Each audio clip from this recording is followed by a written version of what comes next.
I've got good news and bad news. Here's the bad news. Most protein bars are packed with sugar and unpronounceable ingredients. The good news? There's a better option. I'm Will, and I created IQ Bar plant protein bars to empower doers like you with clean, delicious, low-sugar brain and body fuel.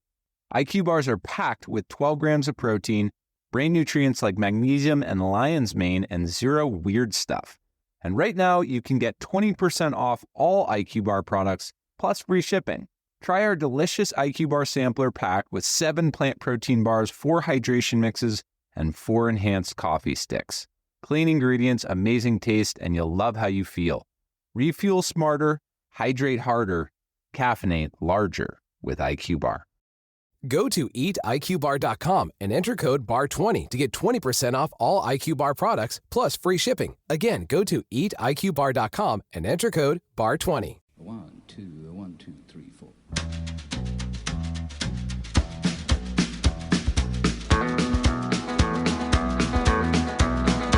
On the road again. Just can't wait to get on the road again. The life I love is making music with my friends, and I can't wait to get on the road again. On the road again. Going places that I've never been. Seeing things that I may never see again. I can't wait to get on the road again. On the road again. What other song would we choose to start the show on a Monday when we are literally on the road again? I ran into JP when I got to the Memorial Auditorium this morning. We looked at one another and we said, didn't we just do this like a week and a half ago? We did.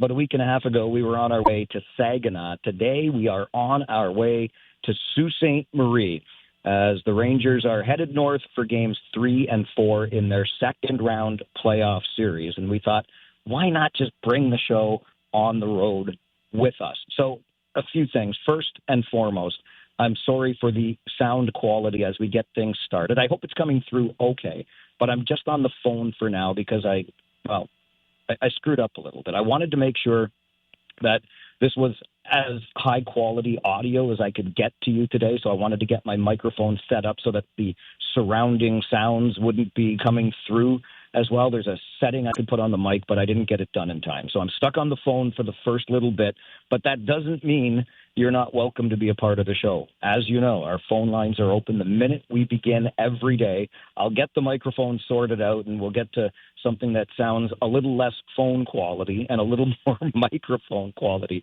as things get underway today. But 519-570-2545, star 570, and 1-800-570-5715. I hope you are as excited as I am to try to make a little bit of history here I don't think it's ever been done before. I don't know that to be sure.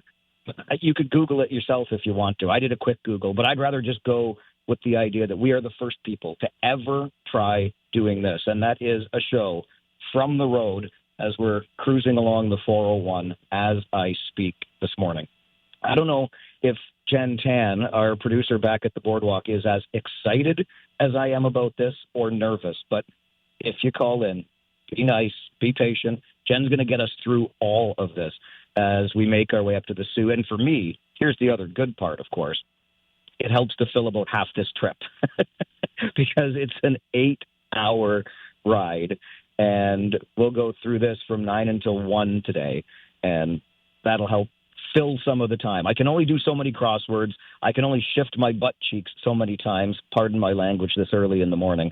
And I might doze off if I try reading a book. So we'll see how it goes today. Real quick, I also wanted to just take a moment and acknowledge you and your friends who were at the mayor's dinner in Kitchener on Saturday night. It was a great room full of terrific people. Of course, it's all in support of the Working Center. And if we can't get behind the idea of what Joe and Stephanie Mancini at the Working Center are doing, I don't know what we can get behind. Just incredible work in our homelessness space in the community.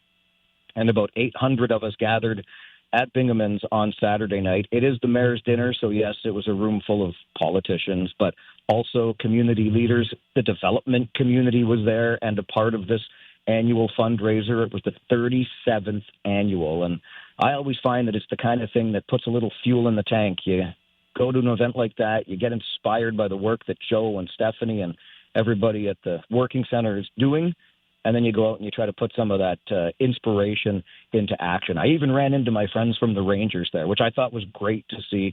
They had a table at the event, and I think, community-based hockey team getting involved in one of the big issues in our community. So it was great to see you all on Saturday night, and another terrific event put on by our Working Center.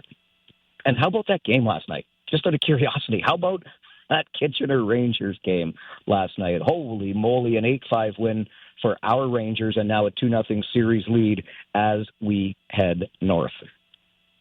As we're on the road, let's hear from you. Frank has already called into the show early this morning, so let's hear from him. Frank, good morning. Good morning, Mike. Oh, you won't be sleeping on the bus doing crosswords today. Anyways, wow, I was in Davidson, Saskatchewan. It's about an hour south of Saskatoon. I'm actually rolling right now towards Saskatoon, about 10 minutes closer. So I caught a highlight package instead, and wow, if there wasn't like one 10-bell save after another, that scoreboard doesn't tell you what effort the goalies basically had to be sharp and on their game. But how does it feel to be rolling up now with a 2-0 lead going into the Soo today? Well, it's exactly what you hope for, right? Yes. Oh, and I forgot to mention the Titans game as well. So they pulled it off in Windsor, apparently, and they're taking home to the finals. I'm hoping that first game starts Saturday. I'll be able to catch it, not as a first-time watcher, but as a kind of a sophomore, so to speak. So this is great, and glad you're making history here too. You just mentioned about the inspiration of it all. I'll tell you, the Working Center has been part of my life. It's helped me amongst all the other elements and people that work hard on teams and foundations and these issues that are in our community, right? And that's all going to be in my book as well. But you enjoy yourself, Mike, and I look forward to the show today, as always. All right, Frank. Thanks, good to hear from you today. Appreciate the call, and you stay safe out there. I'm a little bit like Frank. He's out there on the road trucking, and he follows our shows, staying connected to home, even when he's all the way out west in British Columbia. He's been checking in from, you just heard him mention Saskatchewan, and I love that he takes the show with him on the road. So I get a little bit of a taste of that. And thank you, Norma, for the email. I'm glad things are coming through. The audio quality is not too bad. I feel bad for the guys around me right now. Like JP just to my right, Dan Liebold just to my left, and you're going to have to get a running commentary, but they only get one half of the conversation so far today. Let's go back to the phones. Preston Paul, of course, Farwell's Force member number 45 is with us. Hey, Paul, good morning. Good morning, Mike. I'm surprised you got a voice after calling those 8 goals on Sunday night last night. It's funny. Moosey was giving me a hard time as we left the rink last night. I might have overextended. I better save something for the next round if we make it there, Paul. But I got through it. That's right. So at least one good thing is you can't lock yourself out while you're being on a bus from your room.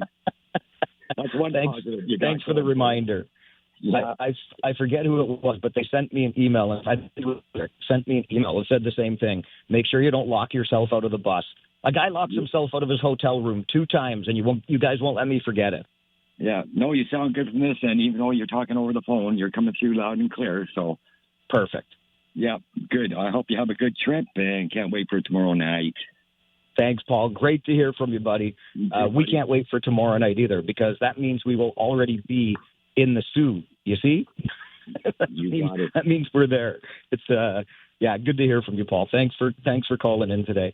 8 hours on the bus, and I know that my friends in other leagues give me a hard time when I complain about the 8-hour bus trip. If you work in the Western Hockey League, you work in the Quebec Hockey League, you got road trips that put our road trips to shame. But this is the longest one we have, so I'm not shy about complaining about it a little bit. But we're always in good hands, and once you get to the Soo, you're in a good place with some good people. And we'll get into more of that in a moment when we get to our Farwell Show 5, because we're just going to keep the theme running today when it comes to that, because we're on the road. So we'll talk a little bit more about that. But since a couple of you have mentioned the game that was last night, it was a wild one at the Memorial Auditorium. And I will not tell a lie. I'll always be straight with you.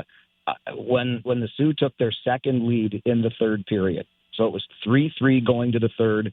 The Soo score early to go up 4-3. We tie it. The Soo score again to go up 5-4. I thought, maybe it's just not our night. But these guys, I don't know. And what are you going to say about a guy like Sam O'Reilly? The way he came through for the Rangers last night with that hat trick. Oh, and can I just add that in then?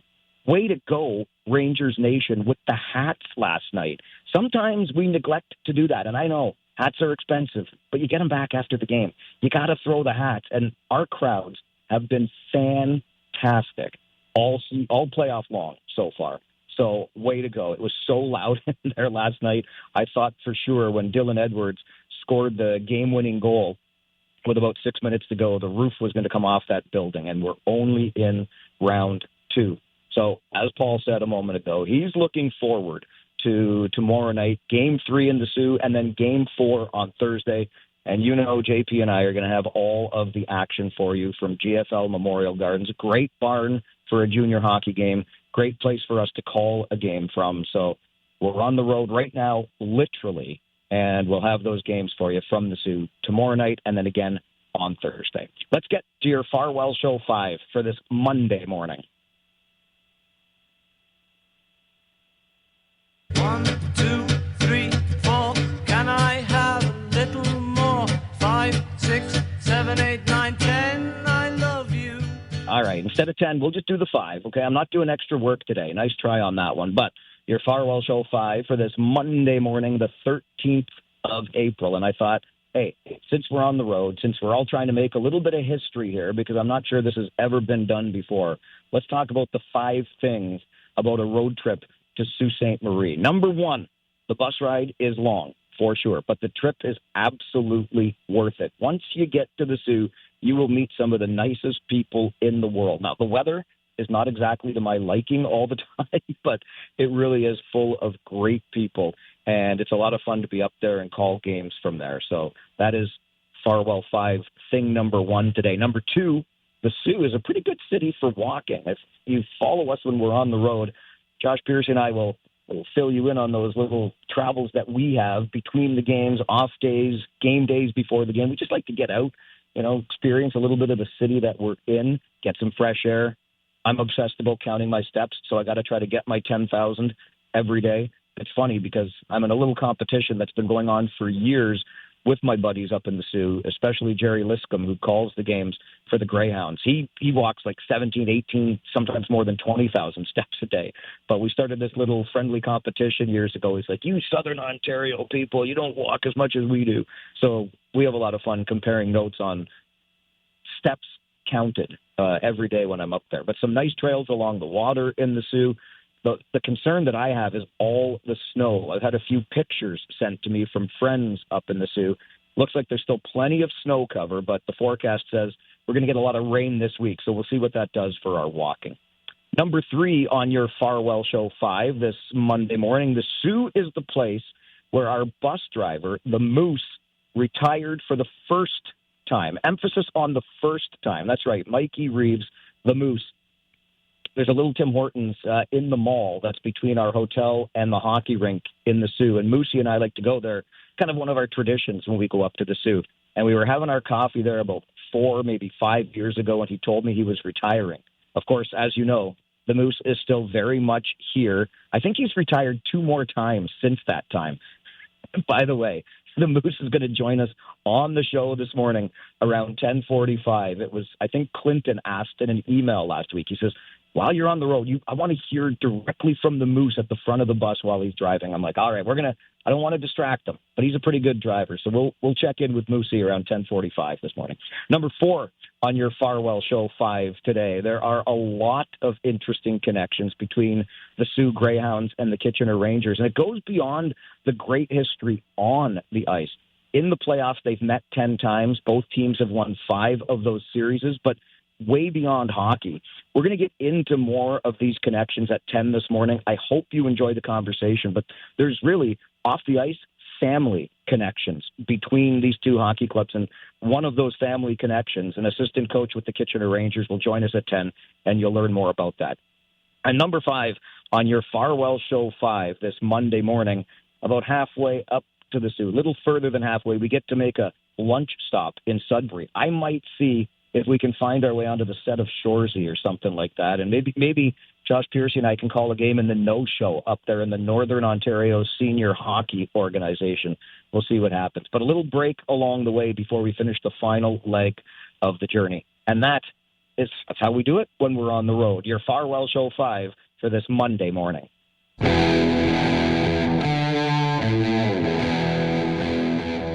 You go to the box, you feel shame. Matt Antonovsky had to go to the box a couple of times last night. A lot of Rangers had to go to the box last night at that hockey game. You know who didn't have to go to the box last night at that hockey game? The Soo Greyhounds. I mean, at least not as many times as the Rangers. We'll take a break. We're coming back with your morning wake-up call. Either you can make it or I will. Mary, Mike, hang in there, and it's a line for you, too, if you want to be a part of the show this morning. From the road, it's the Mike Farwell Show on 570 News Radio.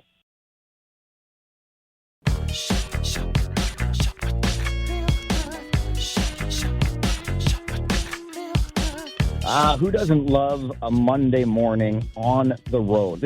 I told you this on Friday when we were wrapping up the show on Friday afternoon, and I knew that we had travel coming up this week. On our way to the Soo, it's a long trip. And truth be told, management said, listen, you can take Monday just as a travel day, but a couple of things. First of all, it hurts my heart a little bit. It really does when we don't get to have these conversations. And I already had some regular segments that you know about this week in music history, which we're doing today. David Drewe is here with Drewe's Views, which we're doing today. I didn't want to miss those. We all love This Week in Music History with Brian Allison at 11 o'clock, right?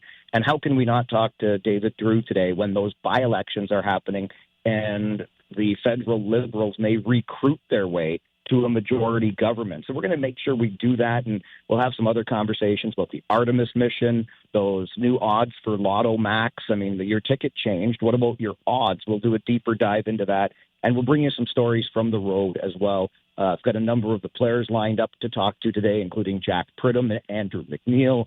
I already mentioned the Moose is going to join us before 11 this morning, and one of the Rangers' assistant coaches who's got a family connection to this Greyhounds team. So lots of stories to share with you over the next few hours. But this is the time of the show that we set aside for our morning wake-up call, and we've got Mike with us. Mike, you're a madman. I can't believe your dedication.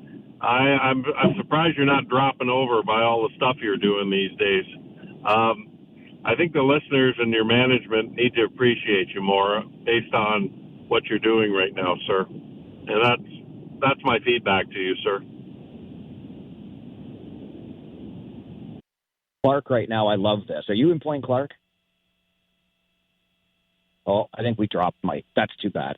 I would have loved to get a little deeper into that with him, but nonetheless. Okay, I know Mary is with us on the show this morning, too. Good morning, Mary. Good morning, Mike. I just wanted to make history with you by speaking to you on the road again. And I love that song. But anyway, I remembered something to say.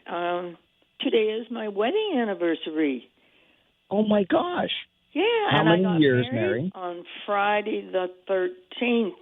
Oh, that's right. You did. Yeah, you decided Friday the 13th would be good luck for a wedding. Yeah, a lot of people were scared. I had my choice of any venue they were scared. The only big mistake I made was we should have gone to Port Dover. It would have been a lot cheaper. Where'd you go? We had our thing at the Walper, whatever you call it. Oh, very nice. Yeah. Well, then I went to Australia for 7 weeks. Hey, that's not shabby. That's not shabby at all. So how many years is it for you and your lovely husband today?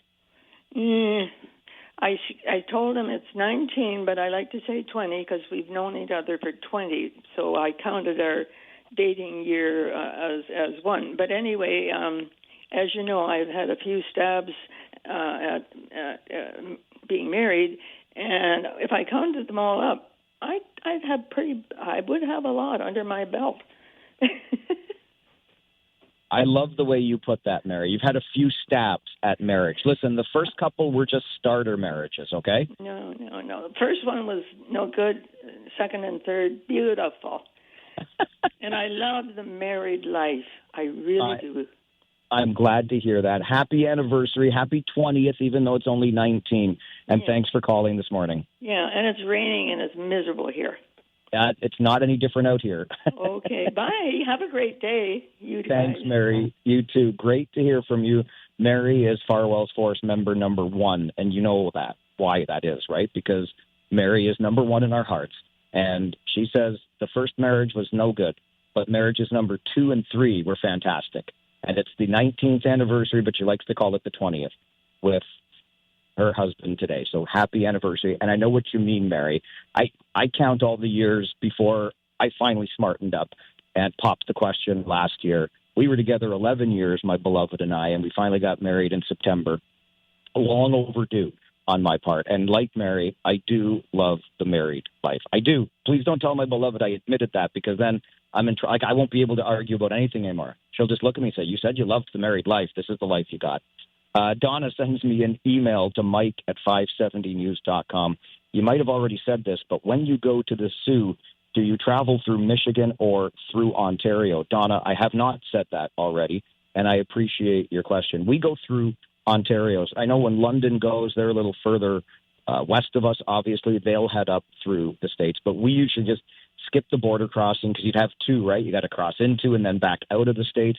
And don't even get me started if I have to cross that Mackinac Bridge. Forget about it. It's not my favorite thing to do. Not that I have any say in it, but we stick Ontario side when we go up to the Soo. So a little bit longer. It's very close time-wise. And I know the guys from the Soo, I was talking to them last night. They like to travel Michigan way because they say the highways are better, which, listen, when you get up a little further north, yes, it can be a little bit difficult. But we stay Ontario side for this trip. Very good question. And Clinton's email to Mike at 570news.com. Mike, this is history in the making. So far, you're coming in loud and clear. I'm so glad to hear that, Clinton. Thank you for letting me know. Hopefully, I'm going to get this microphone thing sorted out. You won't just have to listen to me on the phone, but appreciate that it's coming in loud and clear. I'm glad for that. We'll get the microphone sorted out during the news update at 9:30 and then move on with something, hopefully, that you can hear even better than this. Clinton goes on to say, I was at the game last night, and it was epic. There seems to be a lot of tension between the teams. Yes, and it certainly bubbled over by the end of that game, didn't it? So I know Josh Piercy and I are looking forward to games numbers 3 and 4 up here in the Soo, and I'm sure you will be too. Curious, Clinton's email says, are you broadcasting from the front or the back of the bus? And how do the players and coaching staff feel about you broadcasting from the bus? So it's kind of funny that you should ask that, Clinton. I'm that guy that likes to ask for forgiveness instead of permission. So I kind of sprung this on the guys late, and they're always super cool with me. They're pretty chill. And I mean, they just kind of rolled their eyes and laughed a little bit, but they understand, we're trying to do something special here, trying to do something that hasn't been done before. And why not give it a shot? It's a playoff series, a big run for this Ranger team. We hope to see them go on. So all of that coming into play. They've got hockey to focus on, and me, I've got my radio show and then these conversations to focus on. And the players, I can tell you, at this hour of the day, there's a lot of bleary eyes. There's a lot of pillows, a few sleeping bags getting on board. They're just going to chill. They've got their AirPods. They've got whatever they've got to keep themselves entertained. And I like to think I'm not bothering them too much. I sit near the front of the bus. I'm driver's side, third seat back. Josh Piercy sits one seat behind me, and then Danny Liebold and the training staff are to the right on the other side of the aisle. But it starts with the coaches, then comes to the radio muckety-mucks, and then the players, and the older players tend to sit further to the back of the bus.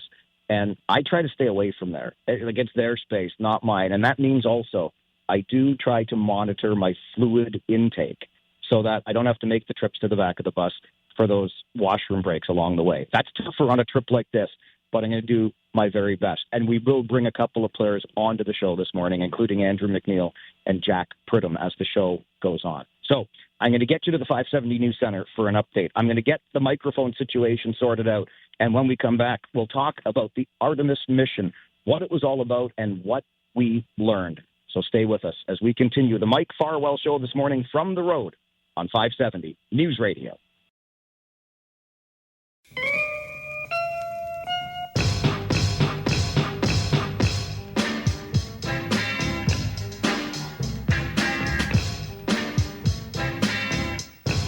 All right, thanks for bearing with me. I think I've got this microphone thing sorted out so that you'll be able to hear a little bit better. It won't be quite as tinny as we move forward on the road with the show this morning. As you know, we've been following it for more than a week now, the Artemis II mission that brought us a whole host of different images, things we have not seen before from that other side of the moon. Our next guest has a very close relationship to this mission. Gordon Osinski, a professor in Earth and Planetary Science at Western University, helped to train this crew in preparation for their mission through space. And Gordon joins us this morning. And I wonder, just starting there, Gordon, how closely connected you were to this group developing the geology training for these astronauts. Given that connection, what's this experience been like for you as you watched the Artemis mission? Oh, I mean, it's been an absolutely incredible experience, you know, from end to end. It was a pleasure and an honor just to play a fairly small role in this mission, with helping to train Jeremy and Christina and Jenny Gibbons, Jeremy's backup. I was on a trip with them up to the Canadian Arctic, up to Labrador, to this really unique meteorite impact crater a couple of years ago. But that trip was really laying the groundwork for the next mission, where I'm on the science team and where we'll be doing, you know, a lot more training with the crew that's hopefully going back to the lunar surface. How do you conduct training like this, geology training, up in the Arctic, that specific crater, but what is this training like for the astronauts? Yeah, so, I mean, not too dissimilar to what we do in a university setting. You know, they start in the classroom, and so, you know, this crew have had a series of, classroom-based activities. Not long after this crew was announced, the group at NASA Johnson Space Center, where kind of all of this geology training is based, they created a new course, I think, called Lunar Fundamentals, and it's exactly what it sounds like. I think it's a 5 or 6 day, basically crash course in everything about the moon. And so, you know, they sit through that, very kind of intense few days of trying to absorb as much information as they can. And then, for the actual surface missions, still in development, those crews will be getting a lot more geology training because, you know, they're going to be doing hands-on geology on the lunar surface, and a big focus is sample collection, you know, bringing back new samples for collection here on Earth. So that crew, the Artemis II crew, didn't do too much of that because, of course, they're not landing. But really, for geology as a science, the best place to learn is out in the field, as we call it. You know, looking at real rocks, not in a textbook, not in a PowerPoint presentation. So getting your hands on the rocks, being able to see the relationships between different types of rocks, seeing what they actually look like in nature as opposed to, you know, the best photograph of a particular rock you get in a book. And so the field setting is definitely, a great environment to do that. And, this crew, part of the crew, kind of because it was very early on in their selection, came up to Labrador, and then the entire crew was out in Iceland a couple of years ago. I wasn't on that trip, but they were out in Iceland, you know, as a complete four-person crew, doing, again, they're, of course, learning more about volcanism and volcanic geology, and this site up in Canada is more about meteorite impact kind of geology and products. You mentioned that this crew, of course, did not land on the surface of the moon, but it has done something that has not been done before, and that is bring us the first ever views of the other side, or that dark side of the moon. What makes this particularly important? Yes, so just a quick clarification there. So we have the Apollo astronauts also did see the far side, but because of the orbit, it is quite correct that this crew has seen different parts and more of the far side than any of the humans. We of course have got imagery of the entire surface of the moon from a spacecraft, but it's definitely not the same as A, seeing it with human eyes, and B, having these spectacular images that they have with nice high resolution color digital SLR cameras. And one thing that's been in the news is this Oriental Basin. So this is one of the kind of youngest, and it might sound old, but 3.5 billion or so years old. But this basin is almost 1,000 kilometers in diameter. So it's like the most recent very large impact to occur on the moon. So it's quite important for us as scientists to study because it's the best preserved. And this crew saw that in its entirety for the first time. And, I've been looking at, there's only a couple of images so far that have been downloaded. But over the next weeks and months, NASA will be releasing a lot more, or all of the imagery that this crew has taken. You talk about that technology, the digital high-resolution cameras, etc.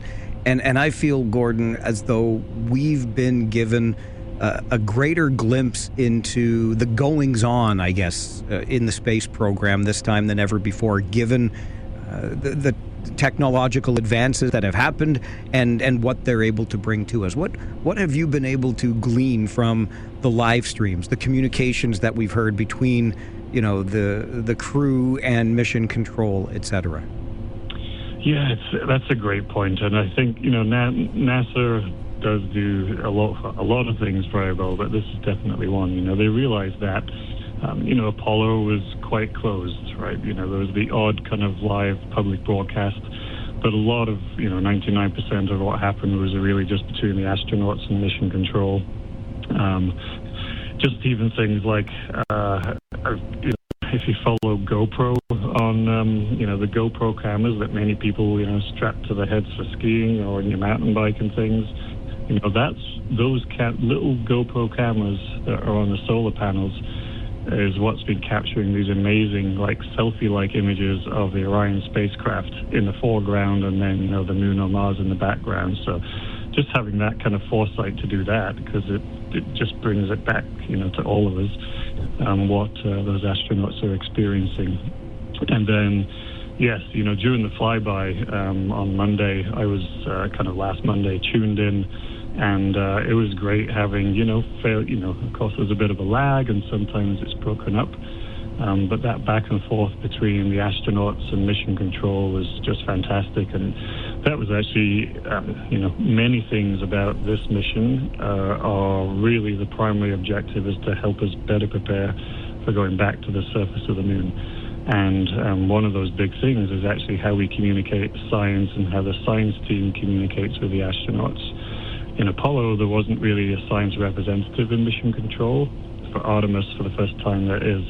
And so, even just working out how to be most efficient with those communications was the goal of Artemis. And from what I heard, last Monday during the flyby time, it worked fantastic.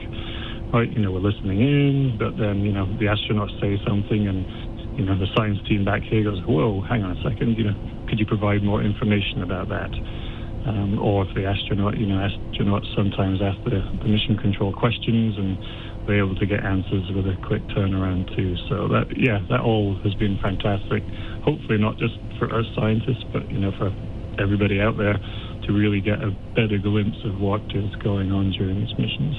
I think as we get caught up, maybe, I know I have, in the spectacle of this all, and quite frankly, the wonder as I, sit here on this planet and follow the goings-on in outer space. But I think when we get caught up in that, we might overlook or forget about the danger that really is involved in such a mission. Do you, given your closer proximity to it, get anxious at all as you follow this? I do, yeah, absolutely. Any kind of space mission is risky because of, a lot of high-end technology. We've got to get out of Earth. The rocket launch itself, you're essentially sitting on a giant bomb, right? That launch is a risky part of the mission. Getting out of the Earth's atmosphere, they pull a lot of G's, so gravitational forces. You have to get out of the atmosphere, and then out there in space, right, the spacecraft's been tested, but, things fail. And thankfully they haven't on this mission, and everything's worked seamlessly. And then definitely the re-entry is another kind of risky part of the mission. For me, for this mission, it even hits home, a little bit closer because I've got to know Jeremy Hansen, not just from this recent trip, but he and I have been on 4 or 5 expeditions together up to the Canadian Arctic. So you get to know somebody pretty well, and you're in a tent with them in the middle of the Arctic, and so he's a good friend, and knowing that makes it even more kind of anxious at times during this mission. Why do we continue to undertake missions like this, Gordon? I mean, we've been to the surface before. You've mentioned that we will be there again, but why do we continue to explore space like this? What value is it bringing to us? Yeah, I mean, there's lots of answers to that. Right? To some people, we just have to keep exploring as a species, right? It's in our genetic makeup, and it's been argued by quite a few scientists over the years that if we don't keep pushing the boundaries and exploring, our species will kind of become stagnated. And so, that's perhaps one. For me, there's Apollo is great, but we actually we answered some questions, but it's opened up a whole new field of scientific discovery. And we're going back to the moon, and the reason we want to go back is to a different region, to the South Polar region, where we have all sorts of scientific questions. There's not just about the moon, but it's going to help us better understand how the solar system formed and actually what was going on Earth during the first 500 million years when we have essentially no record left. So even helping us better understand how and when life on Earth originated, we ironically might be able to get some answers to those questions on the moon. And then increasingly, for some, it's about, people have been talking about this lunar economy. It is becoming a new sphere of the economy. It's no longer just government space agencies. Space is no longer the realm of just government space agencies, and I think that's a good thing. There are ways for you and I to go into space, become astronauts if we want, or we can, we have companies that are launching people into space. There are companies that are now, it's not NASA landing robots on the moon. NASA just says, hey, we want to get a robot to this part of the moon, and we'll put out a contract. And so it's actually driving down the costs too, and making space exploration more sustainable. So I think all of those things are fantastic in the long run. What do you look forward to next? For me, this was a huge stepping stone to getting back to the surface of the moon. And, not just because I'm involved in that mission, I'm on the science team for that first surface mission, but, that will be the first time in my lifetime where we have humans back on the surface of the moon, and I can't wait.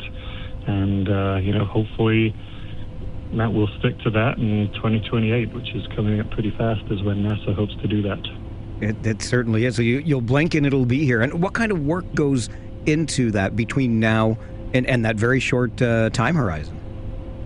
We as a science team have actually been working for the last 2 years already on that surface mission.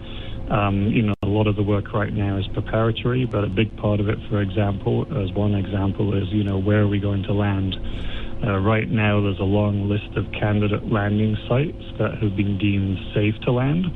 And so, we're going in and looking at the scientific merit of a whole range of different sites around the South Pole and, coming up with a prioritized list. We're training, of course. none of us on this science team were part of Apollo, right? And it's very different to robotic missions. And there's people on the team who've done Mars rover missions, but the operations is completely different. And so a lot of what we're doing right now is training and just, getting ready for this surface mission. I have been captivated by this for the better part of a week now, and it's so great to get your perspective this morning. Gordon, thank you very much for joining the show. I appreciate it. Thanks. You're very welcome. Gordon Osinski is a professor in Earth and Planetary Science at Western University. And for what it's worth, he also founded the company Interplanetary Exploration Odyssey, Inc. I didn't know how intrigued I was by outer space until Artemis II and all that we have been following for this past week and a bit. And now that this crew is home, we, of course, get ready for the next mission, which is a very short time away, a little over 18 months or so. And we'll be into 2028 and into the next NASA mission, of which Gordon Osinski will be a part. As we are talking about that vast space out there, it's the only way to describe it, right? I mean, if there's nothing else out there, it's an awful waste of space, isn't it? But talking about different planets and our exploration of them, there's somebody right here on Earth. In fact, there's somebody right here on this bus who has had himself a rather otherworldly, out of this world kind of season for the Kitchener Rangers. We'll get him to join us next here on the Mike Farwell Show on the road this Monday morning. Stay with us on 570 News Radio.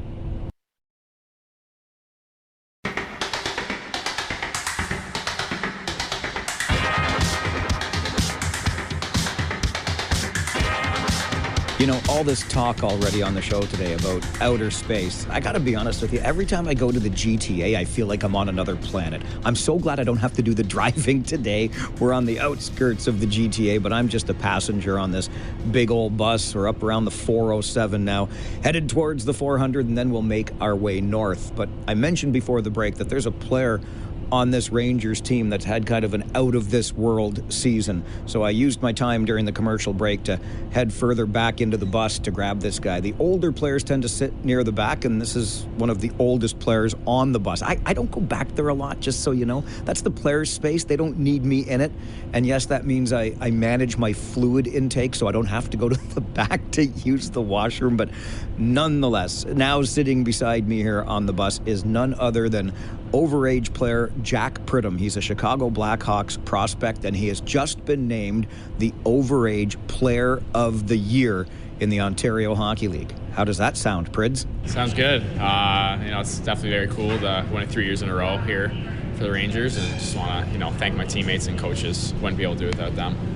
One of those teammates, Christian Humphreys, you guys have developed a real chemistry here. Does that extend off the ice too? Like, how do you guys find chemistry like that? Yeah, I remember last year, the first day he was here in practice, we kind of clicked right away, and he actually came over to my billet house last year, the day he got here. So it definitely starts with that off the ice, and ultimately created a great chemistry on the ice.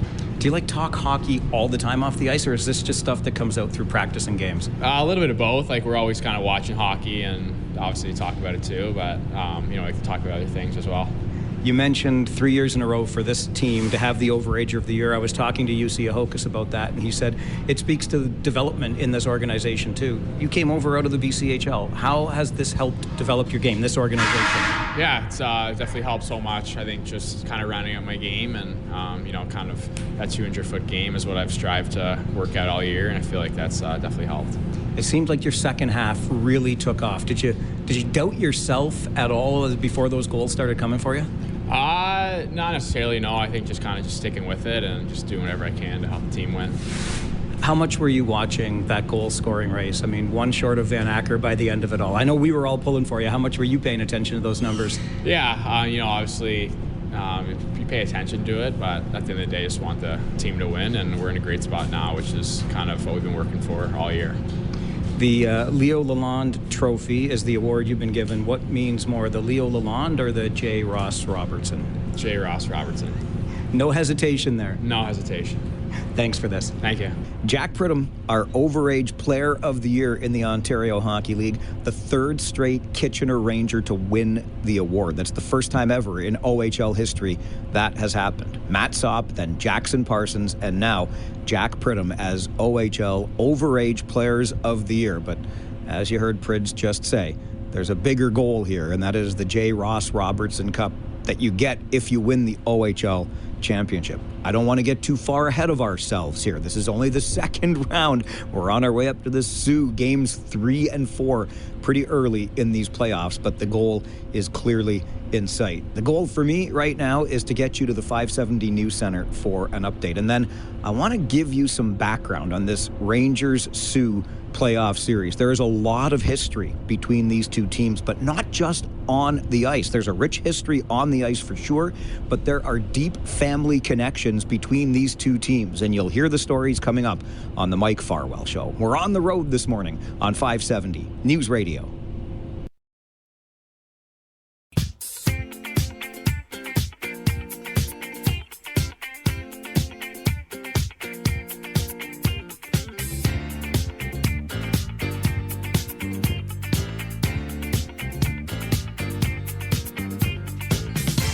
I hope you're enjoying being a little bit of a part of history here on the show today. I don't think this has ever been done before, much less even attempted.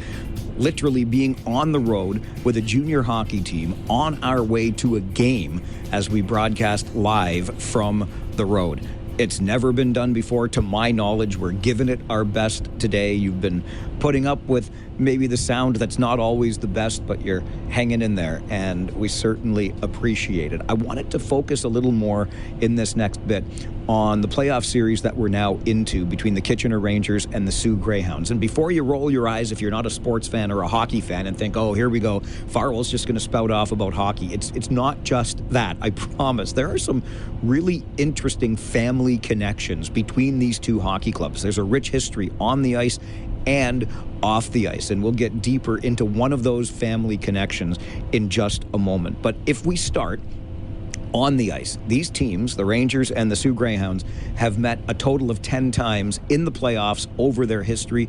And if you can believe it, out of those 10, each team has won 5 series. So I guess you could say this year's series is the rubber match. One of them is going to have 6 series wins after this one, and the other only 5. But if you go back to the 1980s, the early part of the 80s, these teams met 5 times in a row in 1981, 82, 83, 84, and 85. And of note in there, the Rangers beat the Hounds in 1981 and 1982.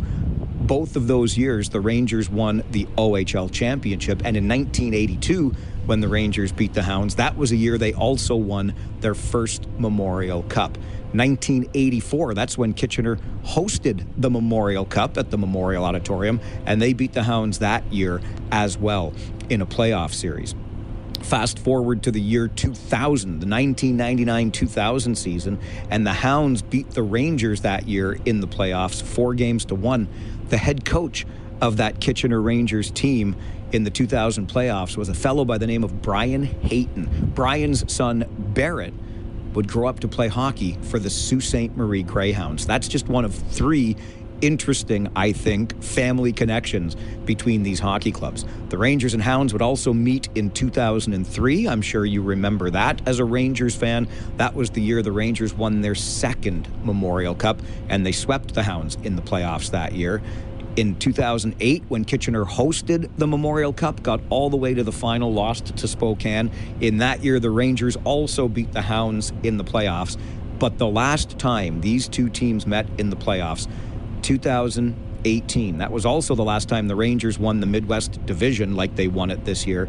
But in 2018, the last time these teams met in the playoffs, it was the Soo.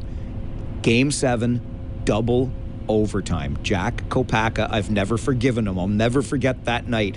Scoring about 5 minutes into the 2nd overtime, getting a puck through Rangers goaltender Mario Kalina's legs, and that was the end in double overtime. And that also tied the playoff history between these two clubs at 5 series wins apiece. So that's a bit of the on-ice history. And look, if you're anywhere near my vintage, you remember those playoff series and even those rivalries back in the 1980s for sure. One of the other interesting things is in the 1984 playoffs when the Rangers beat the Hounds in 7 games, Game 7 in Kitchener had to be hosted on a neutral site. If you can believe it, the home show was happening at the Kitchener Memorial Auditorium, and the Rangers got booted out of their own arena for a Game 7 playoff game. They had to play it down the road in Brantford. And an interesting piece of trivia about that, until the Brantford Bulldogs returned the OHL to the Telephone City. The Brantford Alexanders used to be there many years ago. They disappeared, and then the last OHL game to be played in the city of Brantford was the Rangers-Hounds playoff game in 1984 until the Bulldogs returned just a handful of years ago. Imagine, Game 7 of the playoffs, you get kicked out of your own arena because the home show is there. So a little bit of fun trivia and some of the history between the clubs on the ice. Now, what about more of those family connections? I mentioned former Rangers coach Brian Hayton. His son Barrett would play for the Greyhounds later on. But the connections go even deeper than that. I'm sure you know Rangers general manager Mike McKenzie, his father Bob. No, not Bob McKenzie of Bob and Doug McKenzie, the Hosers. This is Bob McKenzie, the original hockey insider and the longtime and highly regarded sports television broadcaster, Bob McKenzie. Bob's entry into sports media was writing for a newspaper in, you guessed it, Sault Ste. Marie. Bob McKenzie was writing for the Sault Star, covering the Greyhounds, and he met a young lady by the name of Cindy. It just so happened that Cindy was the sister of Sault Greyhounds player John Goodwin. Bob and Cindy would hit it off. They got married. They remain married to this day. So Bob McKenzie, the original hockey insider's brother-in-law, is John Goodwin, the former Sault Ste. Marie Greyhound, which makes Kitchener Rangers general manager Mike McKenzie's uncle a former Sault Ste. Marie Greyhound. But that is only deep family connection number 1. Deep family connection number 2 is sitting right across from me on the Rangers team bus. The Sault Ste. Marie Greyhounds won their one and only Memorial Cup in 1993. They made it to the Memorial Cup, winning the OHL championship in 1991 and 1992, but lost in the Memorial Cup tournament. In 1993, the Greyhounds were hosting the Memorial Cup and would ultimately go on to win. Their head coach was a fellow by the name of Ted Nolan. You probably remember that name well. One of Ted Nolan's assistant coaches, Danny Flynn. Not just a member of the Nova Scotia Hockey Hall of Fame and a highly regarded junior hockey coach, now scouting with the Columbus Blue Jackets, but Danny Flynn just so happens to be the father of Brad Flynn. That's right, the assistant coach with the Kitchener Rangers, who runs the defense, who runs the penalty kill, and does so much more. So why don't we get deeper into that family connection right now? And Flinner, you would have been just a wee lad running around the arena in Sault Ste. Marie with a team that was on its way to hosting the Memorial Cup. What was that like? Yeah, 93, I was actually 8 in 93, just turned 8. And it was interesting because the year before, I believe it was the Western Conference Final in 92, the Sioux ended up going to Seattle. They lost in the final with like 7 seconds left. Zach Boyer, I still remember it, and I was 7 years old then, but they ended up beating the Rangers in 7 to go to the league finals, and then they end up winning that and going on. But it's just funny how it works out. The next year, they ended up playing a Super Series, losing that, but winning the Memorial Cup at home, and it was pretty crazy. It's what got my love for the game, to be honest. I grew up, I was 7, 8 years old. OHL players, those guys were bigger than life to me, and being around the dressing room. We're fortunate here. We have Johanna, UC's son. When he comes to visit, he's running around. It reminds me of when I was that age, but that's where I fell in love with the game. And it was watching those guys and seeing them in the dressing room, and that's where my love for the game grew, was in Sault Ste. Marie, Ontario. So it's a lot of fun to be back and playing against them right now. It's one of those towns where the Soo Greyhounds are the big ticket. And I can only imagine what it was like around town when you're so close to the team, because, of course, your dad, Danny, is an assistant coach with that club. Yeah. Did you get to interact with the guys outside, mini sticks games, anything like that? Oh, yeah. It was a different time then, but my grandparents, my mom's parents have a farm in Belleville, so every year when they would do the swing to play Kingston, Peterborough, that swing down, I'd jump on and jump off, so I'd be riding the buses with those guys, and it was pretty cool. Like we were talking about the other night, the alumni list of Adam Foote and Bob Boudner, guys that are now coaching the NHL. Steve Sullivan, ran into him, and all of those guys that came up, they were my team. It was like being a kid. You cheered for the Leafs, but you were passionate about the Greyhounds when you lived in Sault Ste. Marie. So great hockey city and unbelievable people. It's great food, great people, and hockey in Sault Ste. Marie. How much do you and your dad talk about coaching? Every day. It's I always laugh if I say if you're a son and your dad's a mechanic, you're going to talk about cars. If you're a little girl and your mom's a doctor, you're going to talk about making people healthy. It's just, it's part of our passion. We both love it. It's our job, but it's really our passion. And I love talking to him, picking his brain. He's been around the game for a long, long time, and he's seen a lot of experiences. So anytime I can draw on them, I call him every day to hear his voice, talk to him about hockey, and obviously connect on our family. But he's a great resource for me and one of my biggest mentors. Given those roots, Brad, and the connection that you had to that 93 championship team, the only championship team in the Soo, how do you feel coming into a series like this going against them?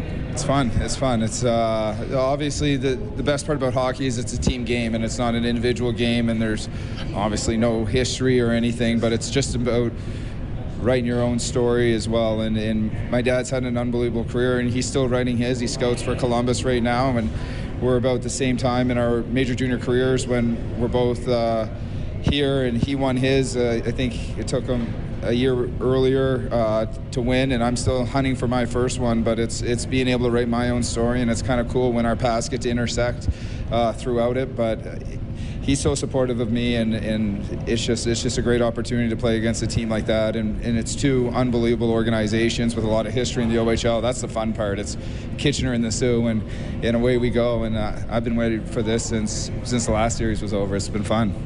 Would it be, I don't know, can you make any parallels between what you see with this Rangers team you're coaching now and that 93 Hounds championship team? Yeah, absolutely. I think hockey doesn't change. People don't change. In terms of, it's a people business first. And that was a real close team. It wasn't a team of all-stars. It was a tight team that believed in each other. They were passionate. They had unbelievable fans and the support of the city. And when I come here to Kitchener, I get shivers just talking about it. But we got a close-knit group. We got guys that believe in each other. We have fans that push us, and more important than fans, we have great supporters here. It's the same as in the Soo, and those things help. You need pushes everywhere, and it's a hard championship to win, and it's probably the hardest in sports. You got to win 4 rounds, and then you got to go win a tournament. And every advantage you need, and that's what the Soo had. They got momentum back in '93, and they had a whole team, a whole city believing in them. And this has a good group, and it's a team that the city can be proud of. It's a hard-working team just like this city, and they're proud of them, and you feel the same energy. You mentioned still hunting for that first one, your third year here. To my eyes, Brad, this is the best of that recent group of Rangers teams. What makes this team good through your eyes? Just a great group of guys. Great group of guys. They work hard, they have fun. They're just a great group of guys. What's better, the thrill of winning or the pain of losing? Which one of those bothers you more? I hate to lose, but I love winning, and I'll do whatever it takes to win. And I think that's when you look at the guys' eyes on our team. They want to win more than they're scared of losing. They're passionate about winning. They love winning, and they hunt to win every night. And that's all you can ask for as a coach. I don't want guys that are tight and scared to lose. I want guys that are hunting to win, and we got a bunch of hunters in that room. So much fun in this second round. Thanks for making time to do this. Thanks. Appreciate it. Brad Flynn, an assistant coach with the Kitchener Rangers today.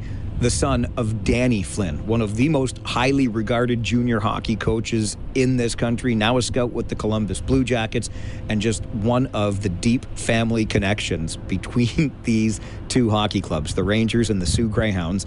The uncle of Rangers general manager Mike McKenzie is a former Soo Greyhounds star, and another former Soo Greyhound is the son of a former Kitchener Rangers coach. You can't make this stuff up. The history on the ice, the history off the ice between these two hockey clubs. All right, we're going to take a break, but we're getting on that time of the show where we usually pause for a moment and remind you that, you know, not everybody is a jackwagon. And you know what? Not everybody is a jackwagon, even right here on this bus at this very moment. So we're going to keep things as normal as we can. I use normal in air quotes because how normal is it ever when they put me in charge of the show? And how normal can it be when we're making a little history on the program today? I think this is the first time ever a show has been done en route to a junior hockey game right from the road itself. But we're doing our best, and we're going to come back with the regularly scheduled Not Everybody is a Jackwagon segment right here on this bus as we continue the Mike Farwell Show from the road this morning on 570 News Radio.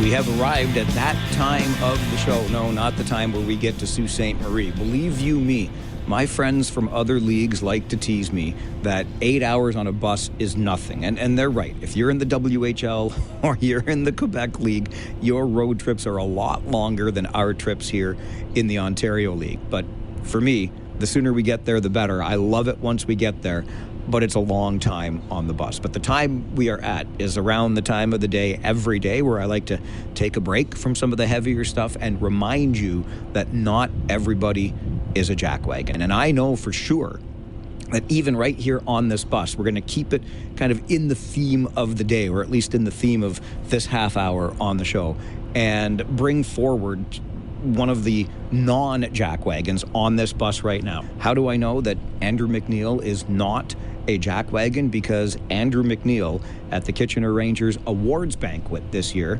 was awarded the trophy as the team's Humanitarian of the Year. Andrew, what does an award like Humanitarian of the Year mean to you? Yeah, it means a lot, I think.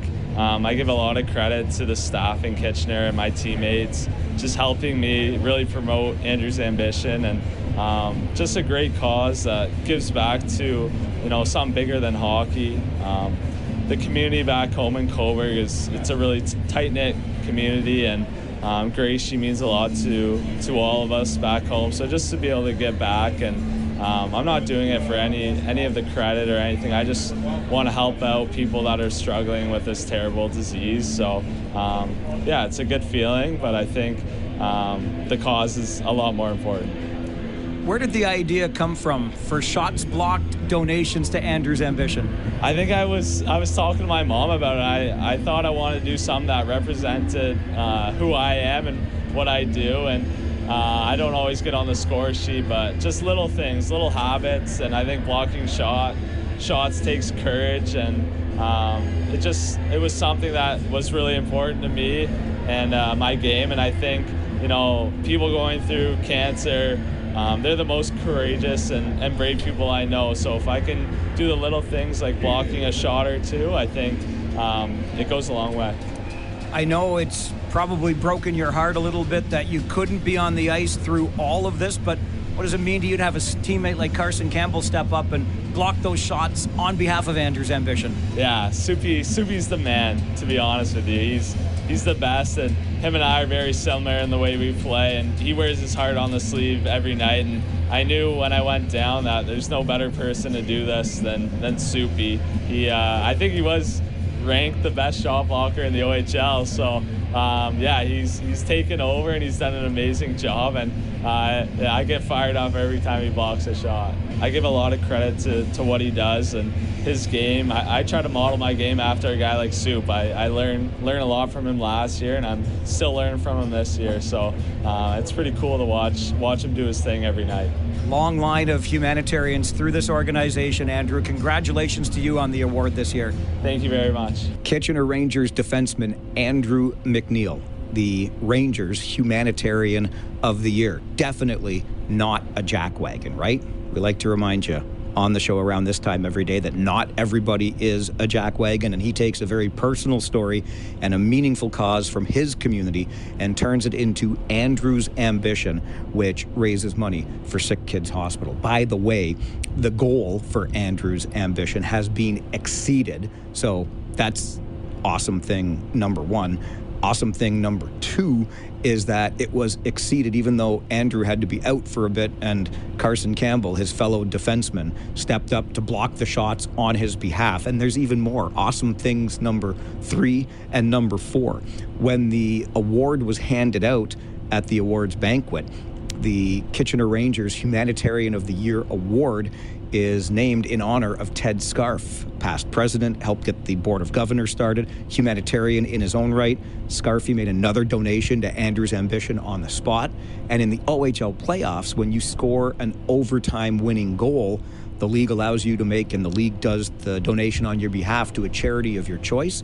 Andrew McNeil's teammate Luke Romano scored an overtime goal in round number 1. And where did the donation go?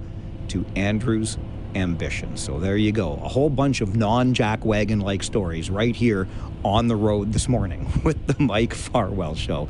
Okay, I'm going to get you an update from the 570 News Center. And then, have you noticed the changes to your favorite lottery? There are more lines. There are more numbers to choose from. And oh yeah, by the way, it's also costing you more. But the OLG insists that your chances of winning any prize have actually improved in all of this. So, you know me, I'm a numbers guy. Let's get into the numbers behind that. Plus, before 11, you asked for it. I will do it. I'm going to make my way right up to the front of this bus and talk to the driver. The Moose will join us before 11 as well as we continue this morning on the Mike Farwell Show. From the road, this is 570 News Radio.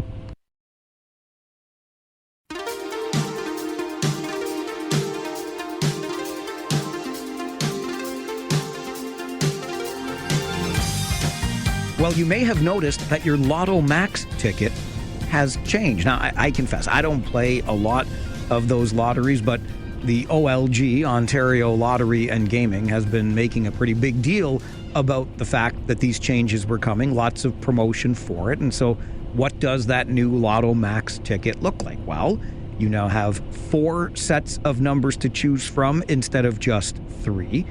You're going to be picking 7 numbers from 1 to 52 instead of 1 to 50.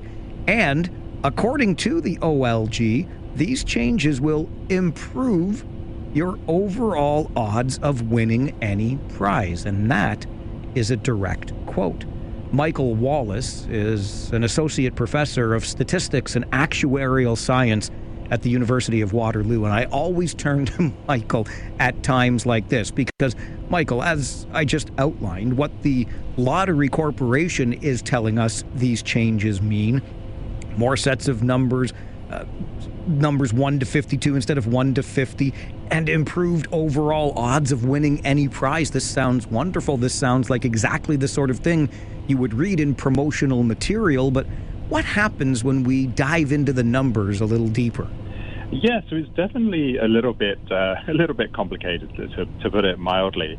But certainly all of that is true. So yeah, the price is going up, and that's the first thing I think most players are going to notice. But then, yeah, the way you play the game is going to change. And what's interesting is that change from choosing from 50 numbers to choosing from 52. Because usually that would make the odds go down, but they've managed to balance it out really well. And so by going from 3 lines or 3 entries per ticket to 4, then math actually almost perfectly balances out, and your odds of winning the jackpot at least are going to stay almost exactly the same, whilst at the same time the chances of winning some of those smaller prizes is going to increase just a little bit. One of the things that jumps out to me is that we're now choosing from 52 numbers instead of 50. So I would think that makes the odds worse, but the jackpot odds have barely changed. Why is that?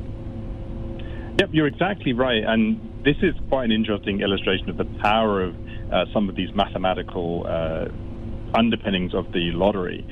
going from a 1 in to 50 to a 1 to 52 does actually change the odds of one selection quite substantially. So right now, if you're choosing 7 numbers from 50, there's about 100 million ways to do that. To choose 7 numbers from 52, there's actually 134 million ways. But by increasing the number of lines per ticket, or the number of 7 number selections you get to make, those numbers all kind of balance out. And so either way, we're going to have about a 1 in 33 million chance of winning the jackpot, whether it's under the current $5 ticket or under the new $6 ticket. Now, the OLG is making it clear, and again, I'm quoting, improved overall odds of winning any prize. They cannot lie about this, Michael. So how have the odds of winning any prize actually been increased by this? Yeah, so in terms of the actual numbers, right now with the old system, your chance of winning any prize was about 1 in 7. So every 7 tickets you buy, you'd expect to win something once out of those 7. The odds are shifting now to be a little better than 1 in 6 under the new system. And the mathematics of that are a little bit tricky. It took me some time to really puzzle them out and convince myself. But the simple part is that whilst we are looking at more numbers to choose from, choosing from 52 numbers instead of 50, the odds of winning those smaller prizes haven't changed that much, which means by going from 3 entries per ticket to 4 entries per ticket, you actually get a slight benefit at the end of it. So your chances of winning any prize have increased, but it is important to note that that is just for those smaller prizes. So your odds of winning a free play, they're going to go up. Your odds of winning $20, that's going to go up as well. But those bigger prizes, they're mostly staying around the same odds or getting very, very slightly worse. Those bigger prizes, and you alluded to this earlier, 1 in 33 million, Michael. Like, what is it that we're talking about? Can you put this in any context for us about our chances? I know I feel every time I have a ticket that, yes, this is it, this is the day, and I'm already starting to fantasize about spending the money. But really, what kinds of odds are we dealing with here? Yeah, that's a great question, and I'm definitely the same. Sometimes when I buy a ticket, I'm always dreaming about what I'd do if I'd win. But it is important to keep in mind that 1 in 33 million is unfathomably small odds in reality. And it's so small that it's actually quite hard to think of real-world analogs to work with. Like, one of the closest we might have is that across all of Canada, we have about 40 million people.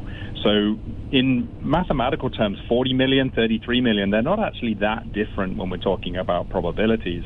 And if you talk about a 1 in 40 million odds, that's like picking one person from all of Canada and you being that one person. So it's really, really, really unlikely. And certainly we shouldn't be making any plans around winning those jackpots. But it's always nice to dream about it at least. Well, and I always come back to, and my math is far simpler than yours, Michael, but I always come back to the good old-fashioned coin flip, right? And if you flip a coin and it comes up heads 9 times in a row, there is still only that 50% probability that it's coming up the 10th time in a row. It's just the flip. You got 2 options there, and these lotteries are played so often.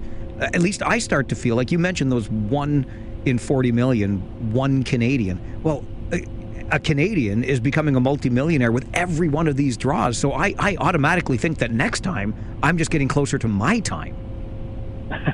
Yeah, that's definitely an optimistic way to think about it. And it is always true to think how with all of these draws, and well, most of them at least, someone does win. Someone wins a life-changing sum of money, which is an interesting result of how so many people play. Because of course, even if the odds of winning the jackpot are 1 in 33 million, if you have tens of million tickets being sold, then the odds of someone winning is, reasonably high.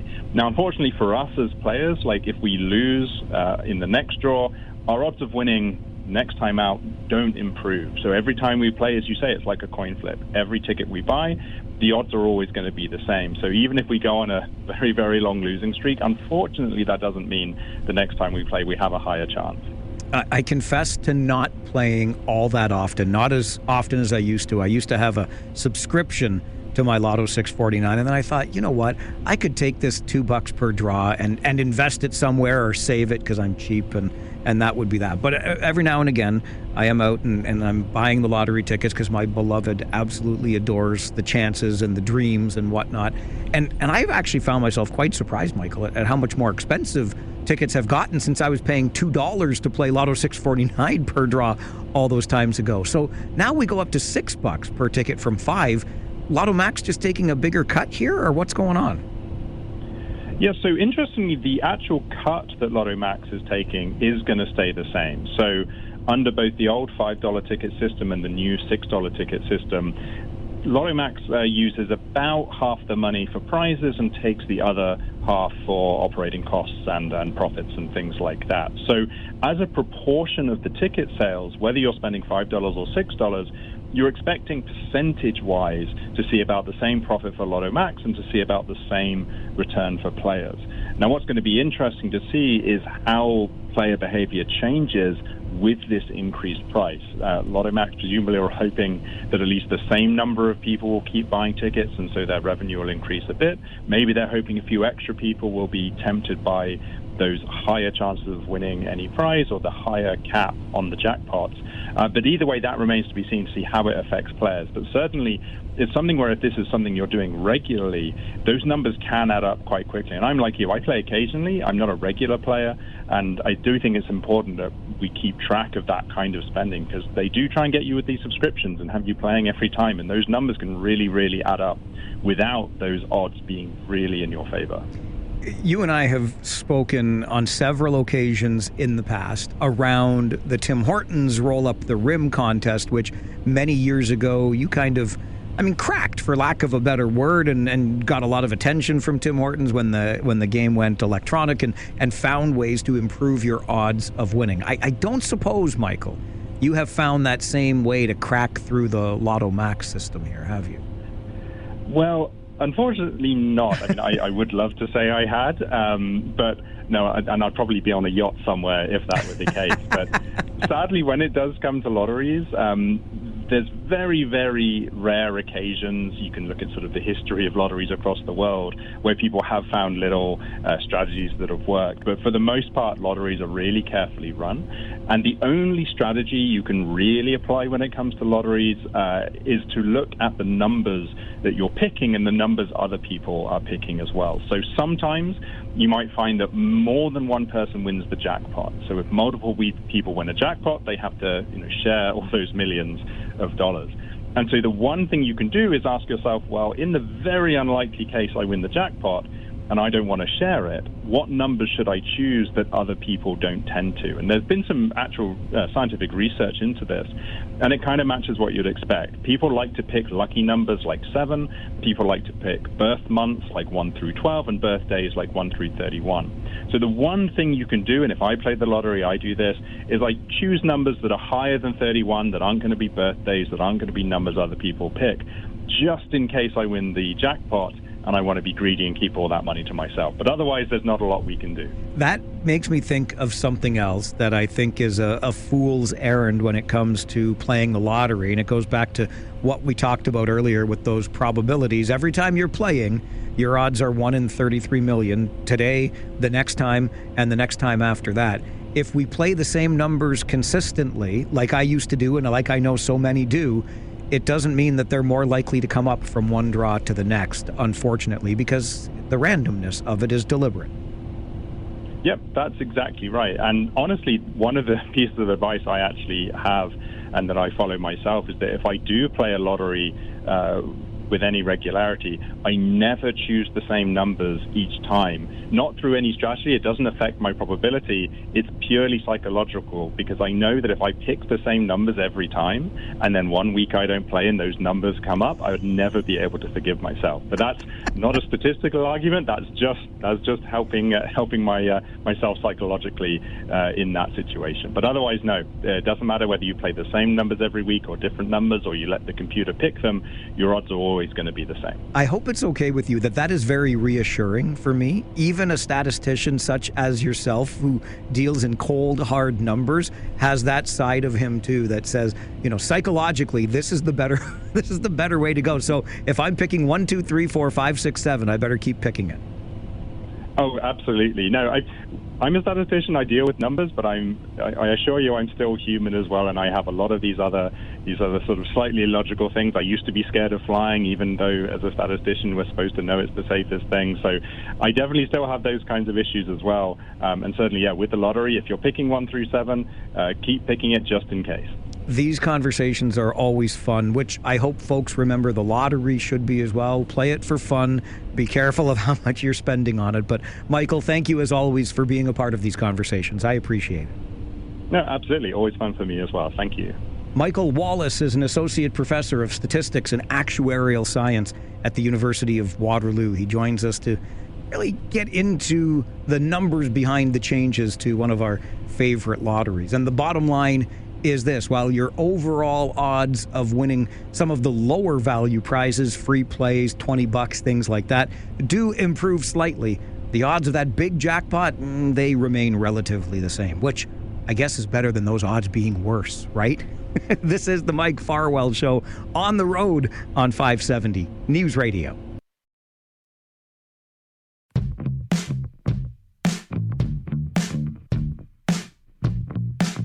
Don't ever say that I don't do what you ask me to do, even when it comes at great risk to my own well-being. Okay, I might be exaggerating that a little bit. Not too much risk, but I'm just going to make my way from my seat. I sit 3 rows back, driver's side on the Kitchener Rangers team bus. He said you should get live conversations with the Moose as he's driving the bus. So let me just get up here to the front where Moosey is. It's not too far down the aisle here. And we'll stand beside him very carefully. Now, Moosey, keep your eyes on the road, your hands on the wheel the whole way here. We got a long drive ahead of us. How do you prepare for a drive to the Soo? We don't prepare. We do prepare, I guess. First thing, we're going to check weather. We're going to check, especially now, we should be okay going up there. I know there's been snow up there the last couple of weeks. I was up there a week ago in Sudbury, and there was snow there, so there'll probably some there still, but it shouldn't be a problem. Take me through the route here. We're about 2 hours into our trip. I know you love getting on the 407 to miss out that Toronto traffic, head up on the 400. When we get to the 1169 split, where are we going from here? Work me through this. Well, we'll go up to Barrie, and we'll stay on the 400, and we'll go right up to Sudbury, and then there'll be lunch, and then we'll be over to the Soo in another 3.5 hours or so after that, and we'll get in there at a half decent time, but probably still in daylight. The great thing about the Soo is when you get there. It's a bit of a haul to get us up there, but I know you enjoy the atmosphere up there, the coffee we get to have at the Tim's at the mall together. It's a really good setup once we get up to the Soo. It's the best stop. Even in the bad weather, it's the best stop in the league. The hotel, the Delta, they're great people. You're on the river, you're right by the bridge, you're across from Soo, Michigan. The mall's next door, and then the arena's across the street. Like, everybody walks everywhere. The only thing is they get a drive to go to dinner. And other than that, it's perfect. It's the best stop in the league. Moosey, take me through your history of becoming a bus driver. You used to drive transport truck, and now, and I've said this a lot, we have a good time together. We have some good-natured ribbing, but man, you can operate this machine. Hands on the wheel now, hands on the wheel. But where did you learn this and why? Well, I didn't learn it anywhere. Well, the story is that where I used to work, a place in Mississauga, I'll give them a shout, Rosedale Transport. I was there for 15 and a half years. And we'd leave in the morning and go have coffee, some of us. And I was sitting in there one morning at the Tim's we go to, and this bus drove into the parking lot. And I just said, that would be a good job. Now, that's when I was like 60 years old. Like, holy crap.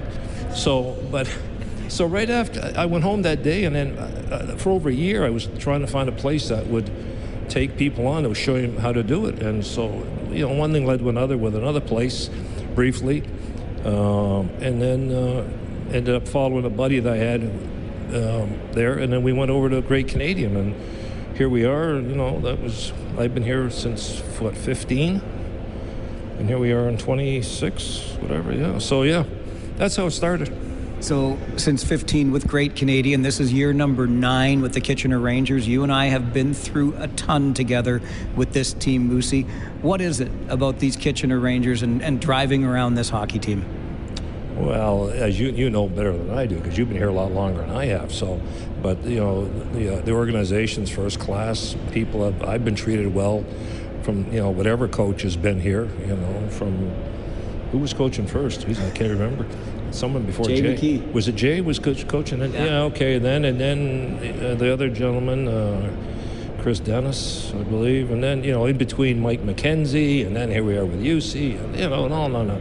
All the kids that have come through here that support people, Danny Liebel, the finest human being put on this earth. You won't beat that. So, no, I've been treated well here. It's always a lot of fun, and they're in contention every year. And look at this year, we have a chance. So we'll see. You've got yourself all set here. Creature Comfort's always around. Your coffee mug. You got your bag of goodies. What's the secret to, staying alert up here in the driver's seat?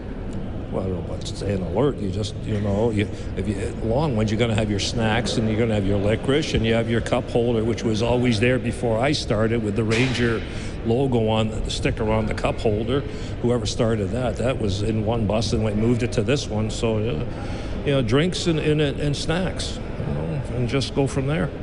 One of your favorite things about the Soo, and we have to talk about this because, quite frankly, I think it's so weird, Moosey, but you've got this thing for mascots, and the mascot in the Soo is your favorite. Who's the mascot you're looking forward to seeing, and why do you love him so much? Well, Dash, he's just... what a great guy he is. You've met him too. We met him out of costume. And he looks gruff as anything, and works at the penitentiary in the Soo. But I guess you can kind of see that. I guess, but what a funny guy! And when we did the Moose tracks, I couldn't believe how prepared he was. More prepared than us, with all the signs and the cards and that. He's a great individual. Yeah, he's top of the list. We appreciate everything you do for us, Moosey. About, 5-6 hours to go, we'll be in the Soo, and maybe we'll stop at that little restaurant there at the Delta, and we've earned ourselves a drink, perhaps, at the end of the day. Geez, we hope so. Thanks for keeping us safe, buddy. Okay, Mike. I got to get back to my seat. We're going to continue the Mike Farwell Show on the road this morning on 570 News Radio.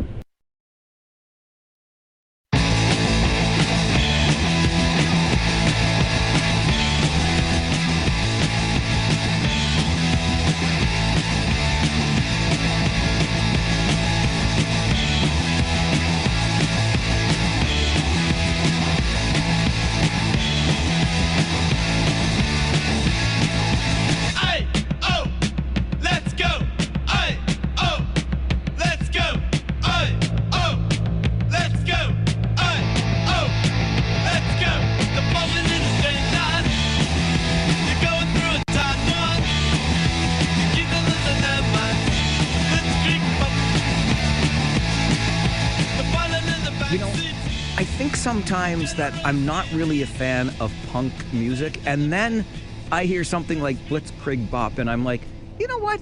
Maybe I am a fan of punk music after all. We got the Ramones and so much more, and we'll get to why that particular song was the starting song for this week's segment of This Week in Music History with our good friend and musicologist Brian Allison. Don't forget about Brian's Facebook page, which is the same name as this segment. This Week in Music History. You'll get all of these tidbits and more full stories every week on This Week in Music History on Facebook. And here on the show, Monday mornings at 11 a.m., Brian joins us for a look back at This Week in Music History. Just as we get into things, generally. I mean, The Clash, the Ramones. How do you feel about punk music, Brian? I'm a big fan. I really kind of came of age when that whole scene was opening up. And, alternative music, which wasn't even a term back then, was sort of just starting to become a thing where, there was this kind of alternative to what was traditionally rock and roll. So I was all in. I thought I was completely intrigued by the whole scene and this whole mandate of, middle finger to the establishment and, these bands who are really just coming out of kind of poverty and saying, hey, the world's not all sunshine and rainbows. Why can't we talk about it in our music? So I'm a big fan. Yeah, great way to look at it. And I am a bigger fan than I think I admit to myself most times. What I have long admitted is that I'm a classic rock guy. I'm stuck in the 1970s. So why don't we start there with one of my all-time favorites? This week in 1973, some Led Zeppelin makes This Week in Music History. Oh my! And Led Zeppelin, they just pretty much owned the 70s. I mean, that was their era. So yeah, it was April 14th, 1973, that Zeppelin started a 2-week run at #1 on the UK album charts with their 5th release, which was Houses of the Holy. Big album that was highly anticipated after, of course, Led Zeppelin 4, which was probably the album that really, really made them legendary. But they come out in 73 with Houses of the Holy, and it also hit #1 in the USA, so very big album.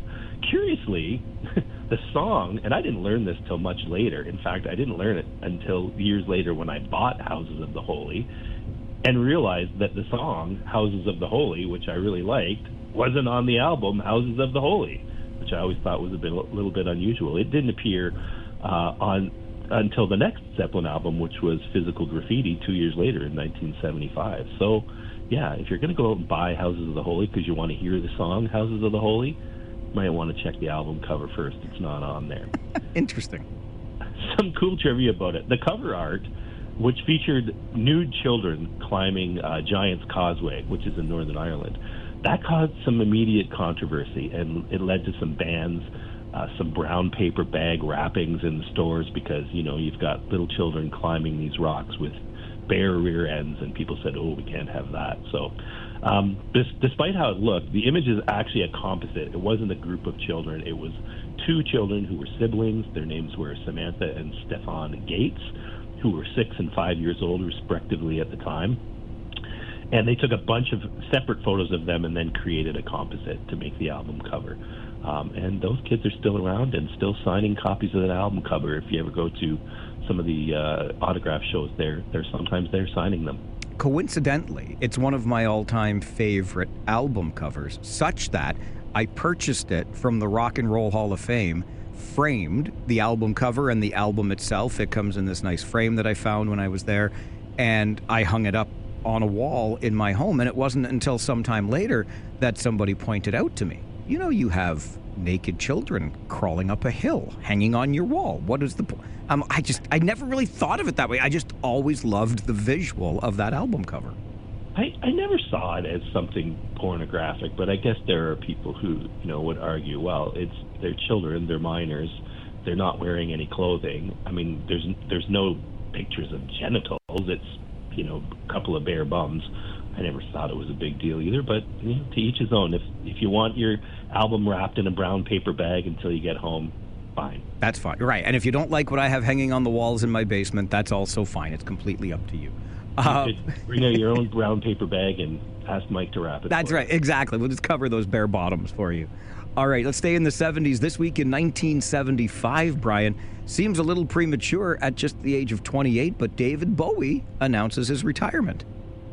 He announced his retirement again. This was the second time. So in his young career, David had been around since the late 60s. This is the second time he was hinting at a retirement. So yeah, it was April 12th, 1975. He was doing the interview with Playboy magazine, and he said, I'm done. And his quote was, I've rocked my role. It's a boring dead end. There will be no more rock and roll records from me. The last thing I want to be is some useless, pardon my French, effing rock star. That was the quote. So this came just a month after the release of his new album, the Young Americans album, which was a change in direction from him. He had gone from, of course, the Ziggy Stardust persona, which he retired, to Aladdin Sane, which he retired, and now he's kind of moving into this soulful character. But it didn't last. So this is lucky for us. This is 75 and April 75, and by November 75, he started recording sessions for what would become Station to Station. That would usher in another character known as the Thin White Duke, and that character was eventually retired, and Bowie continued along his route. He would continue to write and record music until his tragic death in 2016. So maybe he was alluding to, retiring certain characters, certain personas. He was very chameleon-like and always had sort of a different alter ego in the shoot. So I think that's more what Dave was referring to. He was never going to step out of rock and roll. That was his life. We talked at the outset of our look back at This Week in Music History this week by talking a little bit about punk rock, which was alternative rock before we had that term. But in 1996, we had alt rock as a description, and Rage Against the Machine was making news this week in music history. I remember this event, and I remember being kind of perplexed about what was going on. So April 13th, 1996, Rage Against the Machine, they're scheduled to perform the usual 2-song set on Saturday Night Live. Of course, it's a live broadcast. Lots of different things can happen. They were appearing on the same show as a guest host who was conservative Republican president candidate Steve Forbes. Now, it begs the question, I'm not sure why Lorne Michaels would book a very far left rock band, alternative rock band like Rage Against the Machine, and have a Republican presidential candidate, Steve Forbes, on the same show. But maybe that was intended. But in protest of being on the show with this Republican candidate, Rage had hung upside down American flags on their amplifiers just prior to taking the stage for their first number. And they didn't know this, but the stagehands had removed all the flags just before they went on stage for their first number. So they performed their first song, which was Bulls on Parade, without incident. I'm not sure if they didn't notice the flags had been removed or it was too late to do anything about it. They went ahead and did the first number.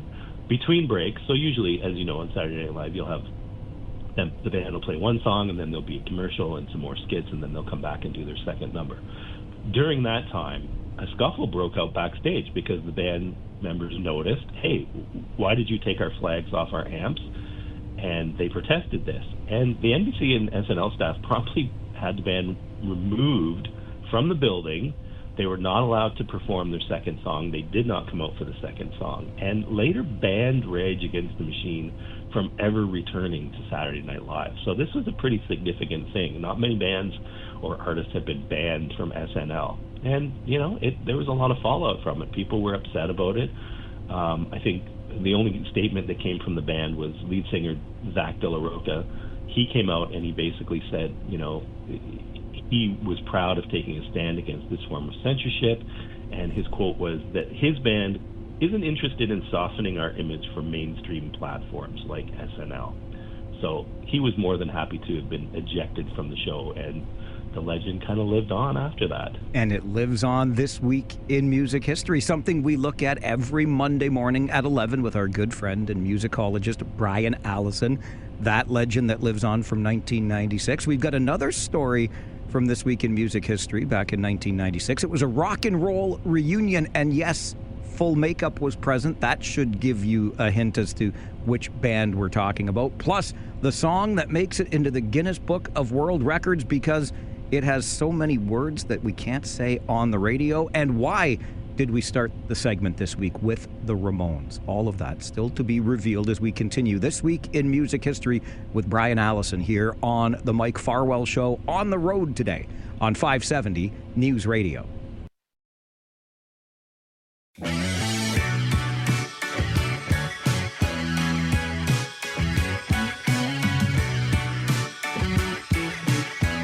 Every Monday morning at this time, we're joined by Brian Allison. He's our good friend of the program and a musicologist to boot.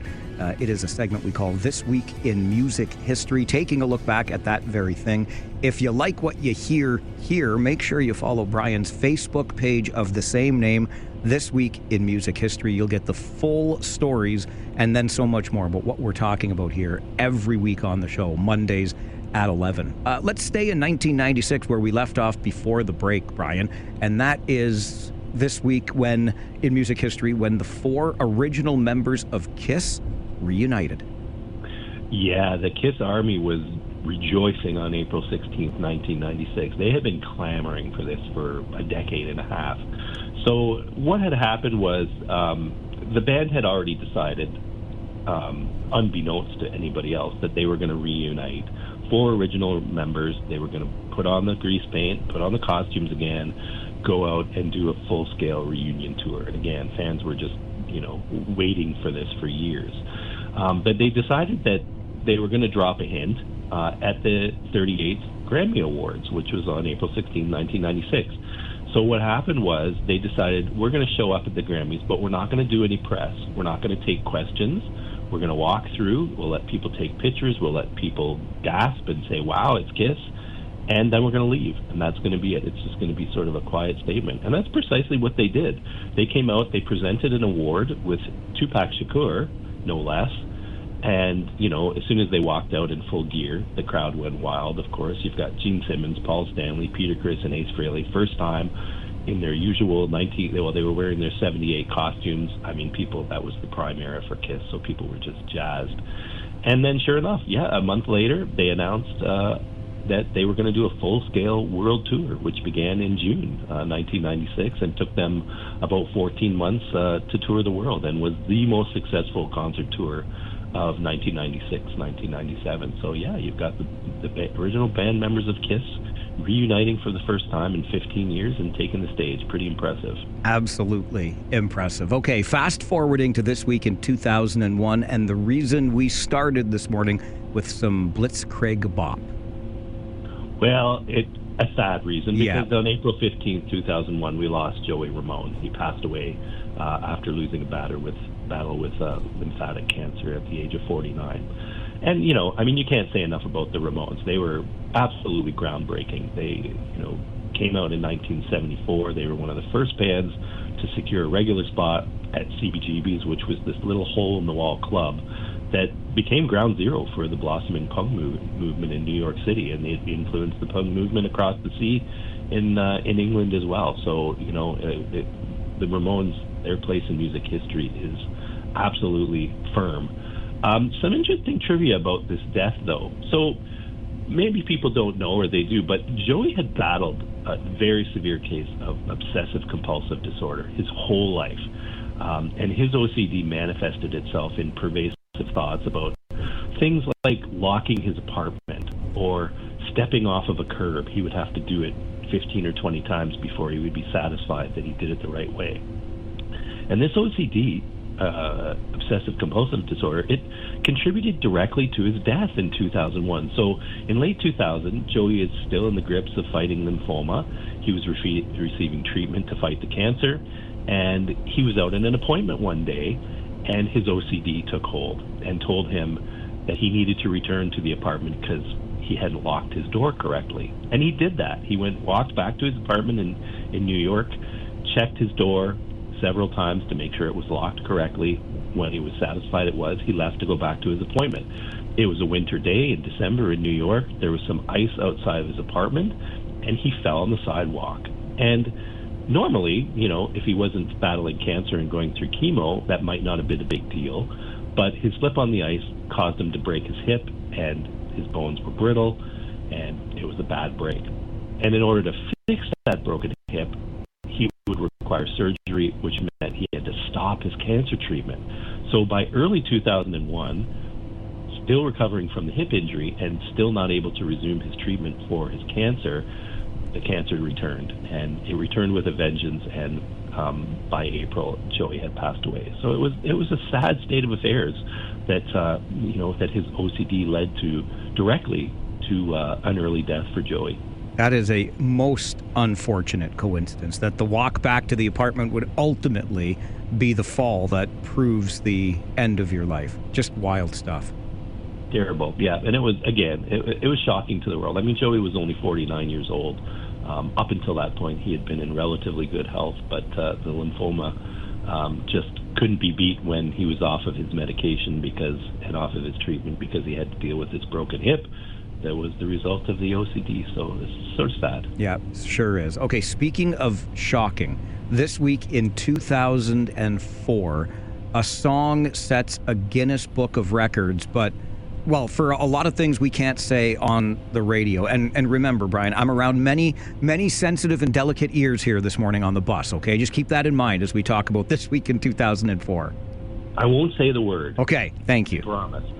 So yeah, it was April 18th, 2004. So our R&B singer from New York, Iman, he started a 4-week run at number 1 on the UK singles chart with his track. I won't say the F word. It was, the title of the track is actually F It, and then in brackets, I Don't Want You Back. Okay, fine, if that's the title of your song, but the F-bomb in the song is dropped a total of 33 times. Do you think does it lose its effect after like the 27th time by chance?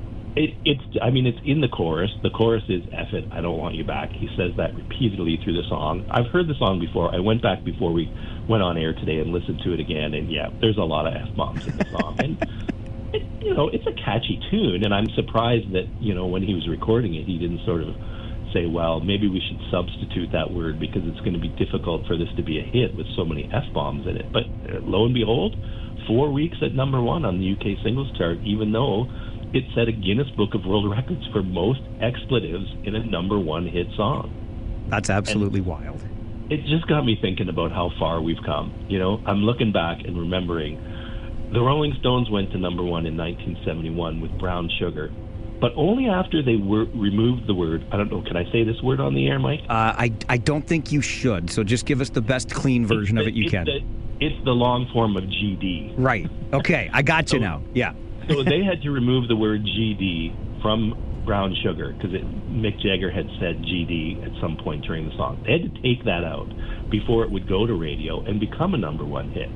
Here we have a number 1 hit with 33 F-bombs in it, hitting number 1 in 2004. It just shows you how far we've come in terms of, our tolerance for profanity in popular music. Yeah, and when you talk about GD, you're not talking gall darn, and I'll just leave the rest to imagination. Okay, quickly before I let you go, Brian, we're on our way up to Sault Ste. Marie, a big playoff game against the Greyhounds, Game 3 tomorrow night.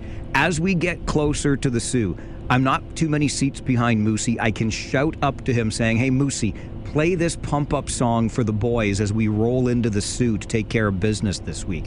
Any suggestions what song I should shout out to Moosey, our in-house DJ here on the bus? You just said it. Taking care of business. I like it. Canadian content. You've got some BPO there. Come on, let's go. Taking care of business for the boys. And what could be more Canadian than a junior hockey trip in mid-April? Must be playoff time. Brian, love these chats every week. Thank you, as always, for being here. As always, I enjoy it, Mike, and all the best to the team. Give everybody my best. I hope they have a successful trip. We'll do that for sure, and we'll talk again next Monday. All right, look forward to it. Thanks, Mike. Thanks. Bye-bye.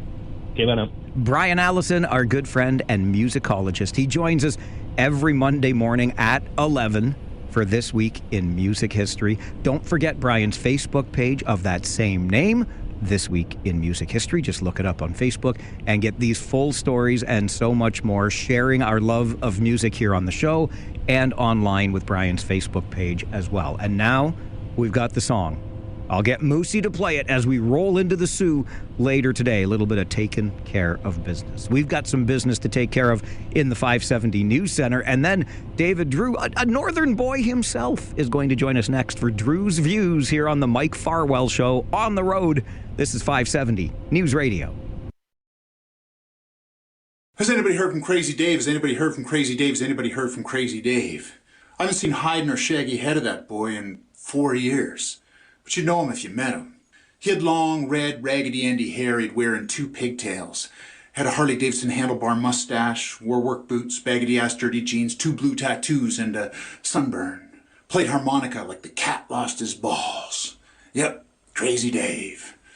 Had a toothy smile as big as my hand. Always chewed on a toothpick or a long blade of grass, drank from the bottle, rolled the worst cigarettes, was impervious to insect bites. It's one of the best damn tree-planting highballers east of Prince George. Never went anywhere without his damn dog. German Shepherd, name of Karma.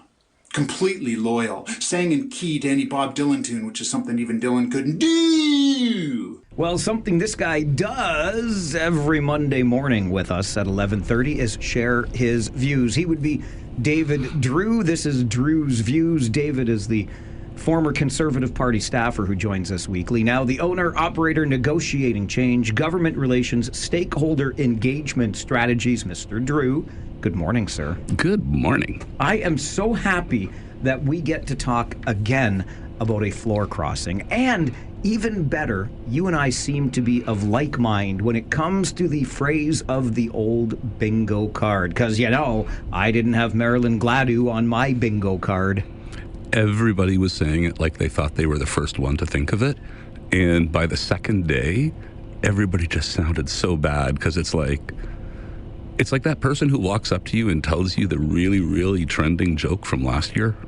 It was just no diss on any one person, but boy, that was the wrong bandwagon to jump on in all of this. The bandwagon of you didn't have Marilyn Gladue on your bingo card because I didn't have Marilyn Gladue on my bingo card either, Mike. But this is because, look, there's been a lot made, and I think there's some smoke behind this fire, right? There's a whole lot, and we're going to talk later about other potential floor crossers, so I want to try and just isolate this now to Marilyn Gladue. Right, because other potential floor crossers, clearly anybody is welcome under the Liberal tent right now. Now, you phrase that as a negative towards the Liberals in a way, but I'm looking at it from Pierre Poilievre's point of view. Sure. She is to the right of Pierre Poilievre, you would have assumed from all positions past. She ended up having to walk back some of her comments on the vaccine and apologize for them. She was a convoy supporter. She does kind of well with the Campaign Life Coalition. If she is willing to cross the floor to the Liberals, Pierre Poilievre doesn't just have to look at the certain types of MPs he was looking at before by vote margins or geography. She had more than 50% of the vote last election, and she was to the right of Pierre Poilievre. If she is willing to cross, it's not just who are the Liberals willing to take, it's what is the of MP willing to leave? Nobody had her on their bingo cards, Mike. No, but that's just it. It is such a good phrase for her, because if you were to, take the poll of MPs you could name and would they cross the floor or not, she would not be known as someone that you would think of as crossing the floor. You'd think of her as one of the ones who would get mad at Pierre Poilievre for being too soft on his positions, not the one to join the Liberals. And so I come back to it again. Is Mark Carney a progressive conservative? Well, Brian Mulroney welcomed pro-lifers into his caucus. So did Jean Chrétien, to be fair, though. So it's really hard to say. I don't find it as interesting because, Marilyn Gladue has made it clear when it comes to all of these controversial positions she has, if called on to exercise her vote, she will vote with the Liberals. And she has made it clear that all of her beliefs, well, that's yesterday sort of stuff. That's the part to me that is most amazing about this, because everybody else who's crossed the floor so far, it's been very, who? Or how did the NDP person join? Or what did that guy say at committee and why? This is the first time where we're seeing a floor crosser actually not just crossing party lines, but also seemingly throwing away her entire ideology to do so. And that's the part that I look at this one a little bit differently. And then the other question I do have for Liberals is, well, if you were willing to accept 10 more Marilyn Gladues into your caucus, yeah, they're not going to necessarily vote against government legislation. But are they going to be making it acceptable to debate the policy at your convention? Or is that going to be no longer put forward where even sitting members of parliament are allowed to bring forward items for debate? There's just Marilyn Gladue. It really makes things interesting for the Liberals, but for the Conservatives as well. I'm sure there's a whole lot more people on Pierre Poilievre's calling list than there were before this. We are changing the politics from the inside, David. The parties, the sands of the parties are shifting, or the sands beneath the feet of the parties are shifting internally. Yeah, and that's not necessarily a bad thing. It's just not something that we like to watch. And we'll talk about that more, I'm sure, with the in the later segment. Okay. We will get to those other potential floor crossers, but let's talk now about the leader next door. And I confess, I pay precious little attention. I probably should pay more, especially when the things come out on social media, etc. No. No? No, you did not. shouldn't. I shouldn't pay? Okay. No, honestly, there's really very little value. But there's really very, very little value. You want to sort of be a Trump observer. You want to look at Trump the exact opposite way that he looked at the eclipse. You don't want to do it directly. You want to have a filter or 2 or 3 between you and Donald Trump directly, because there is so much chaff that comes out of there. You really never know what to pay attention to. And if you try to keep up, that's just doom scrolling. So should I take seriously or not the threat to bomb the Vatican? No. Don't get me wrong. Pardon me. Don't get me wrong. There was an incident where, what do you call the ambassador from the Vatican, the papal nuncio, was in the Oval Office and was getting chewed out, and a 14th century weapon was brandished. And apparently the nuncio was reminded of the fact that at one point the King of France set up a separate papacy to do the crown's bidding, and there was intimated that the Americans could now do that because Pope's got no tanks. Somewhere along the way, though, this got spun or exaggerated into Trump, who was not even in the room, threatened to bomb the Vatican. And that is the lie that went around the world. See, good thing I missed it. Yeah, no, exactly.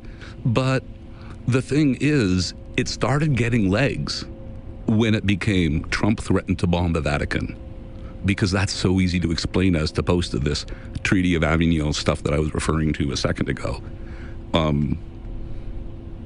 So you now have the MAGA Republicans claiming there is a Catholic conspiracy against them for falsely tarring them with trying to or threatening to bomb the Vatican. And this is why you have me, Mike. I have ruined my weekend following this, so you don't have to.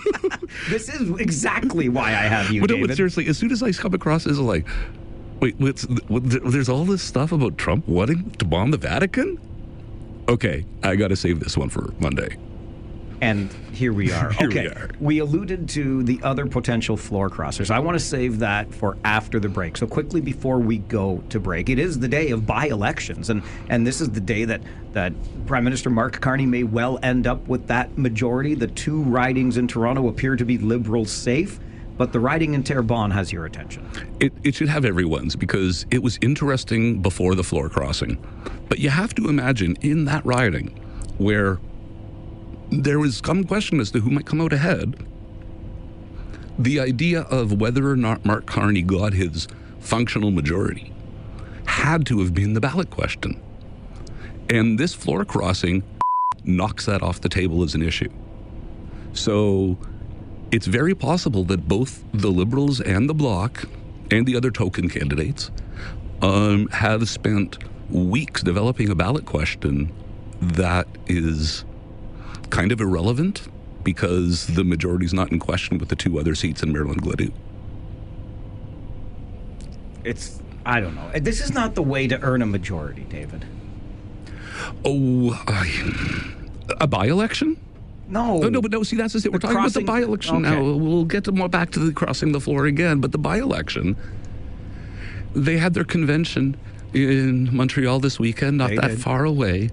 They have had, the Liberals have had the opportunity to be having all of their candidates, or pardon me, MPs who were at the convention shuttling out and making stops in Terrebonne to door knock on their way in and on their way out. Because there were 3 by-elections going on, they are able to spend 3 ridings worth of resources as they wish. And so they are able to disproportionately to put 3 times the amount of money into that riding versus the Bloc, which isn't running in the 2 Toronto area ridings. There's a whole lot going for the Liberals in this. But it's Quebec. And the idea of this floor crossing at the last minute just might make everything messy. It's going to be really, really interesting, but like I say, Mark Carney has his majority either way now. So, or he will as of tonight. But you say it's going to get messy. It's already plenty messy enough from where I'm sitting. Well, I just, Terrebonne is going to be messy. Right. Yeah. Okay. And things will get messier with how many more? Upwards of 10 more floor crossings? Are we saving that for the next segment? You hang on to that because I want you to deliver the bad news. I take no responsibility for David Drewe. Have I made that clear before? Okay, good. David joins us Monday mornings at 11:30 for Drew's Views here on the Mike Farwell Show. We'll get into those floor crossings and those successes that Mark Carney has achieved in his first year in office as we continue on the road this morning on 570 News Radio.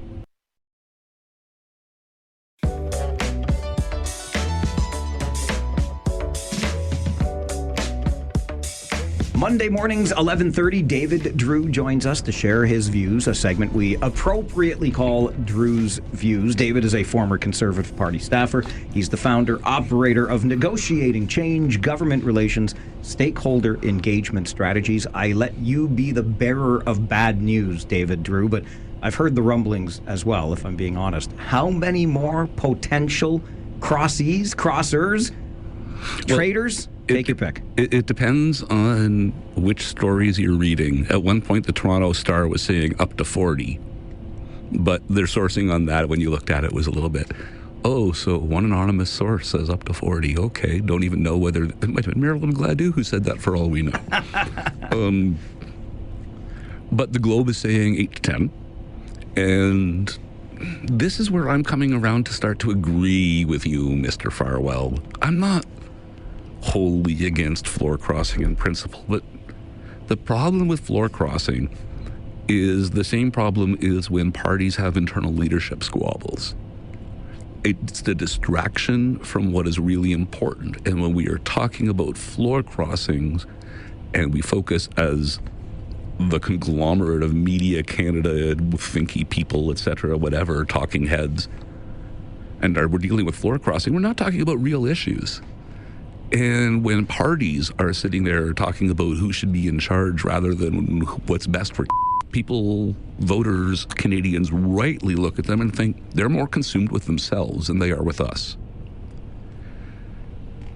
Another 8 crossing the floor is going to be a whole lot of people talking about, well, should this be allowed? Should we have by-elections? Is this a legit majority? La-di-da and da-di-da. And it's going to be just more talk that delegitimizes the system. And it's like, I think it's okay.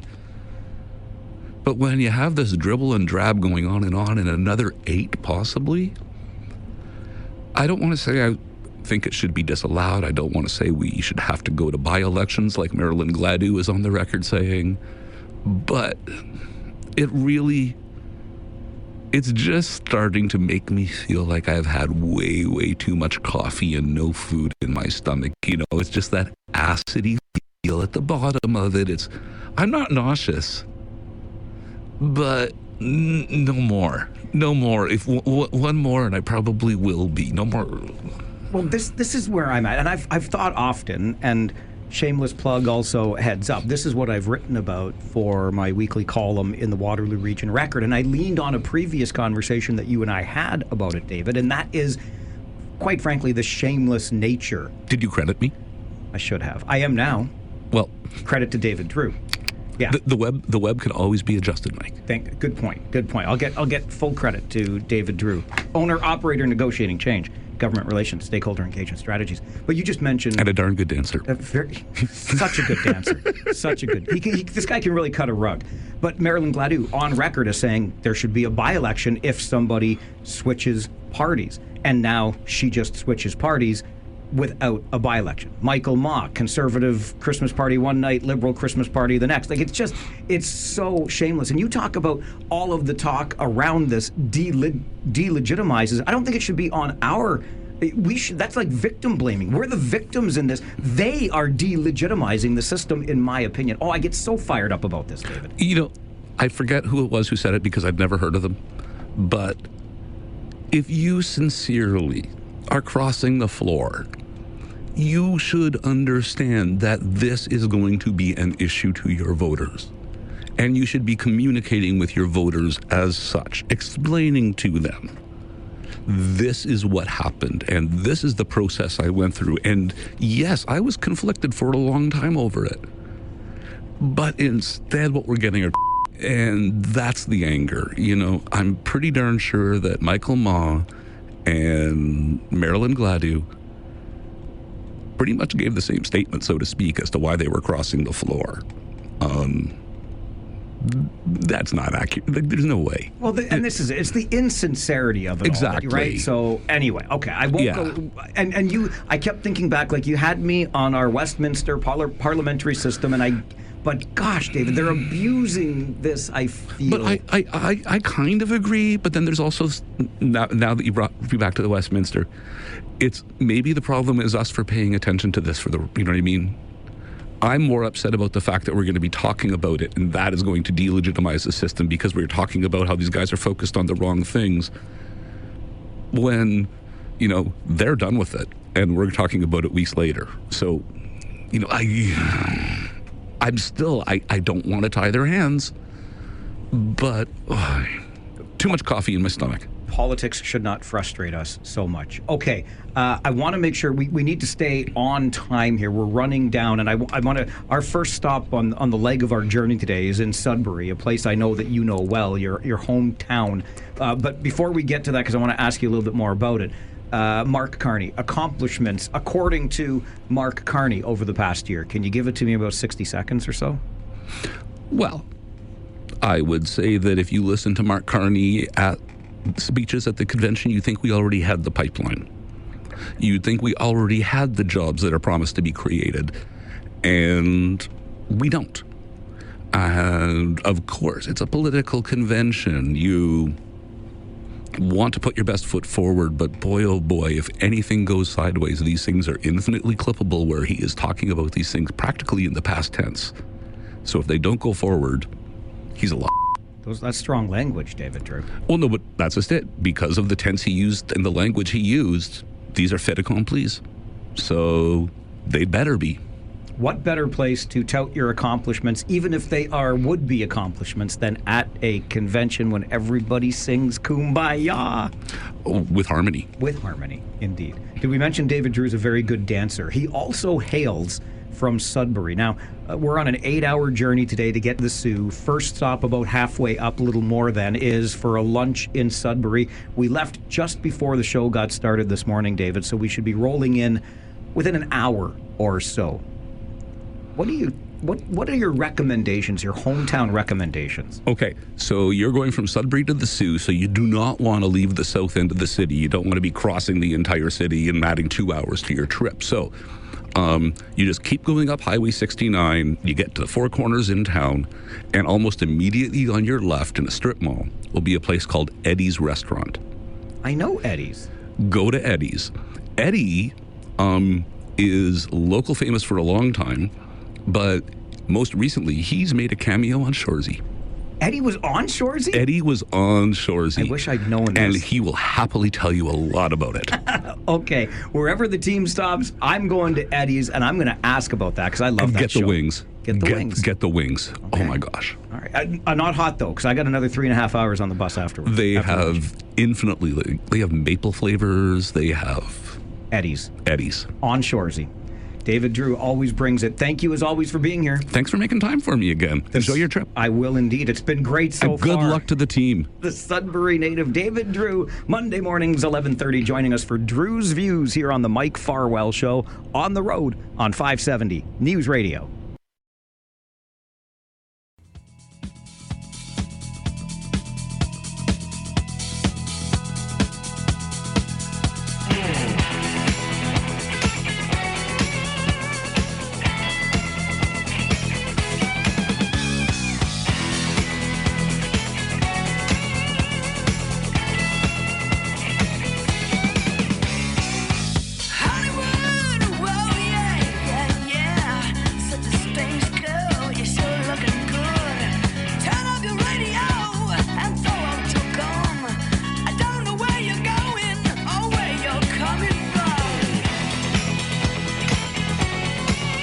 Little bit of street heart Song called Hollywood by request from Nate, Farwell's Force member number 8 on this All Request Friday. Songs About Places edition. What other places will we go in this final hour together of the week? You'll find out as we play the requests and listen to the conversations, because Free Phones Friday is just that. We open our phone lines freely to you, allowing you the opportunity to bring to the conversation whatever it is that's on your mind. And we go to interesting places on these open line opportunities, don't we? 519, I love them anyway, 519-570-2545, star 570, and 1-800-570-5715. Let's get it started with Dave this afternoon. Good afternoon, Dave. You're on Free Phones Friday.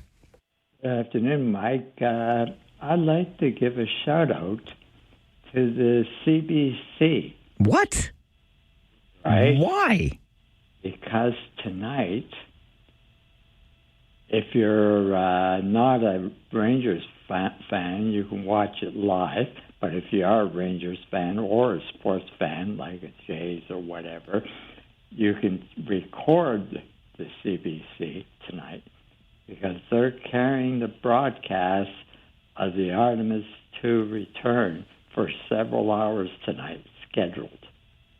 So I just thought to give it a shout-out, and go Rangers go, and go Jays go, and safe return for Artemis. Have a great night, Mike. Thanks, Dave. Farwell's Force member number 47 right there. And leave it to Dave to find the silver lining in that tax cesspool that is the CBC. Okay, I'm joking. That was a little bit of a joke. Just for a little bit of background. If you do the kind of work that I do, and you are in this broadcasting business, there are private broadcasters like this one that you're listening to right now, and then there are public broadcasters, and we here on the private side compete for revenue that the CBC doesn't have to compete for. You see, and then I just, you want my chaffs chafing? Let me tell you. Anyway, we'll just leave that alone. Thank you, Dave. Good to hear from you today, as always. Jersey Bill is with us as well on Free Phones Friday. Good afternoon, Billy. Hey, I gotta go in on this supposed peace talk that is going on there. Is it not peaceful? You don't think so? Oh, Lord. I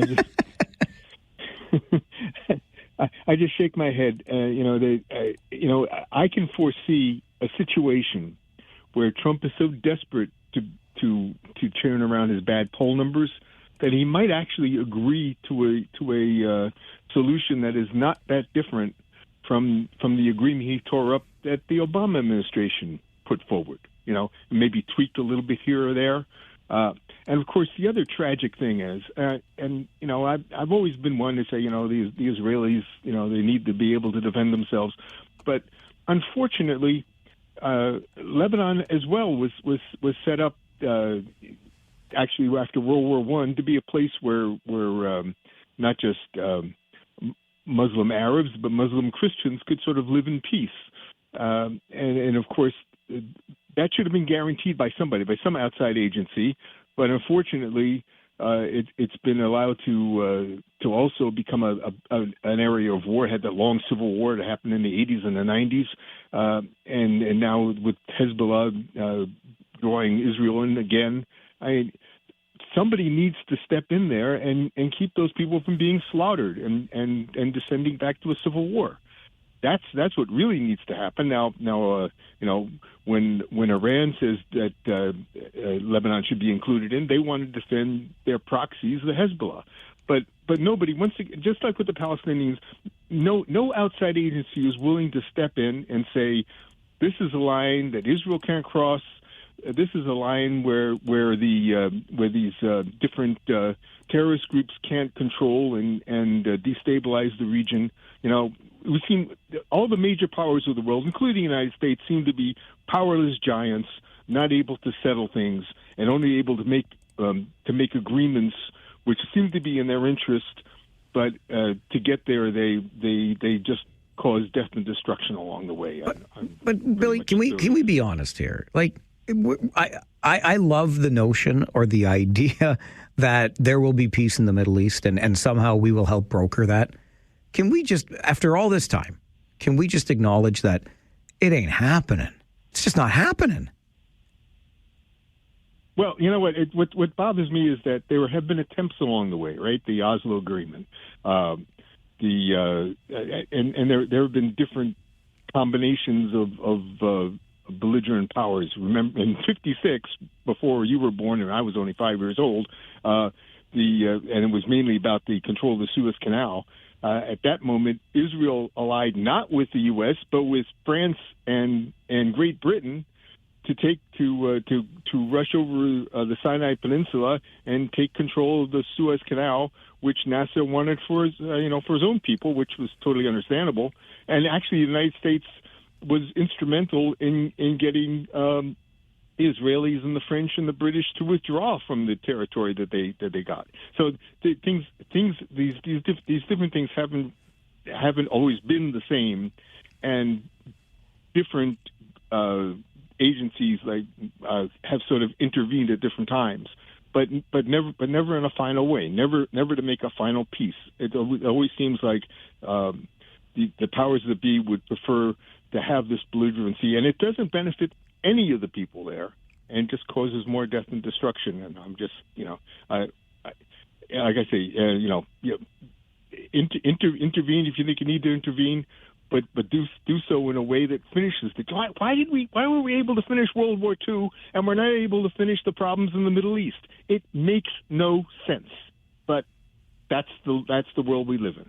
All right, Billy. I appreciate the call. I think you kind of made my point after I asked the question, and I'm sorry to be so pessimistic and kind of be that guy, but like multiple attempts at interventions of different kinds in different forms. And the outcome remains the same. The song remains the same, as Led Zeppelin would have sang to us. Kyle, good afternoon. You're on Free Phones Friday. Good afternoon. Let's go Rangers! I like it. Rangers! I totally lost you on the second one, buddy. That's okay. You know what I mean. What? Rangers! Thanks, Mike! All right, Kyle, I don't know how your vocal cords withstand what you do to them, but good job by you. Walter is with us on Free Phones Friday. Hello, Walter. How are you doing today, my friend? I'm doing real good. So, let me get this straight. Until Artemis went around the moon, it was only Pink Floyd had been on the dark side of the moon? Very good, yes. Yes, okay. Now, I have to agree 100% with what you said, Mike. Oh, my gosh. Wait, somebody start the recording. Walter is agreeing not just a little bit, but all the way with me. Okay, I'm ready. Let's go. I've got the recording started. Yeah, with the Middle East, there's no way that Trump is going to resolve that. It has been going on for what? Like around 1,500 years, or 2,000 years, or even longer. It's not going to work. They should stay out of there. Let the warlords figure it out as they've done for that length of time. And our intervention over there is just ridiculous. It never, ever is actually going to work. And that's what I have to say about that, Mike. And, no, man, there's one more thing. And good luck in the playoffs. I know, all that, like what happened to our team over in Guelph here. They got, I didn't want to talk about it. But you watch out next year, man. We're going to be stocking up there, for the Cup. And it's going to be a good one next year. I can see it coming. Okay, thanks. Thanks, Walter. Yes, a Guelph Storm fan looking ahead to next year after the Storm were swept by Windsor in round number 1, and that was to be expected. The Storm, not the strongest team this year, but they've got all of the assets. The draft pick cupboard is full to rebuild, retool, restore the former glory. They won the OHL championship, Guelph did, in 2019. There you go. They're going to host the Memorial Cup next year, and Walter says bluer skies and greener grass is ahead, as he, from the perspective of a Storm fan, wishes luck to the Highway 7 rival down the road. Kitchener Rangers open against the Sault Ste. Marie Greyhounds. The Western Conference semifinals begin tonight in Kitchener. Pre-game coverage right here on your home of Kitchener Rangers hockey starts at 6:30. Game day, baby. Playoff game day. And Free Phones Friday continues on the Mike Farwell Show. This is 570 News Radio.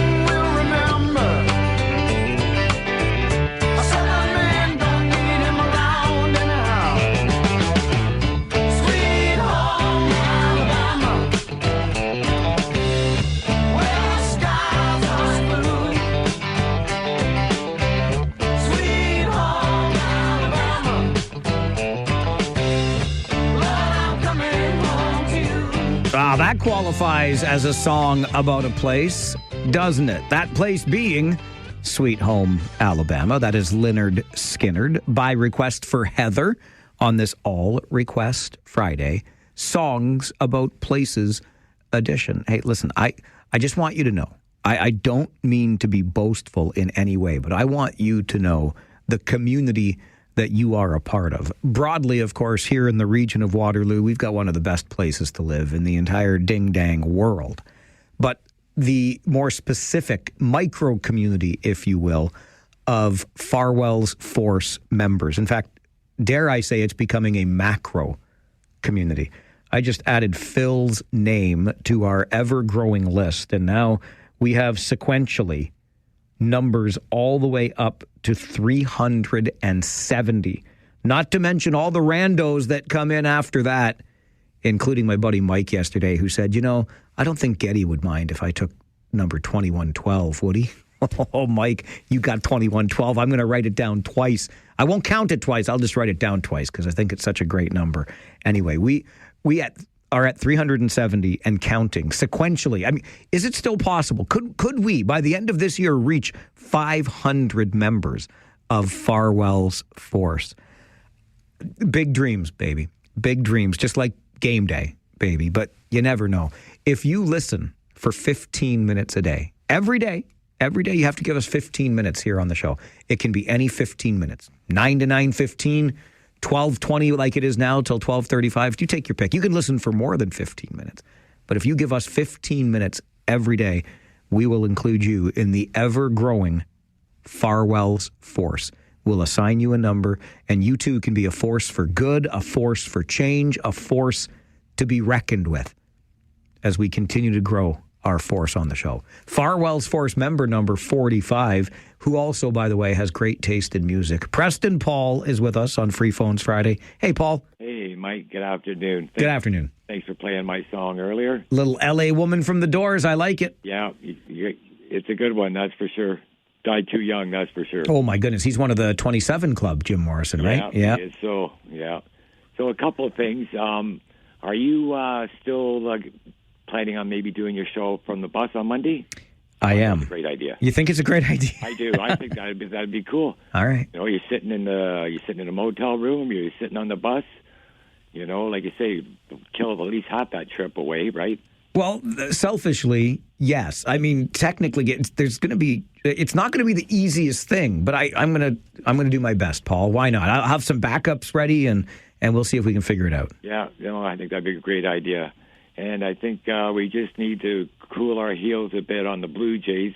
The sky's not falling. Oh, yeah. So you're just, everything's fine now that we beat the Dodgers the other day, eh? No, it's just because I'm the same. I get worked up, and I'm thinking, it's April. You got to relax. They sucked until the end of May last year before they caught fire. So we just got to wait for our pitchers to come back and hope they get out of this hitting slump, and we'll be just fine. So I like the optimism, Paul. So you have a good night. Go Rangers, go, and try not to have a heart attack out there. All right, buddy. Enjoy the weekend. All right, you too. Thanks, Mike. Thanks, Paul. Preston Paul, Farwell's Force member number 45.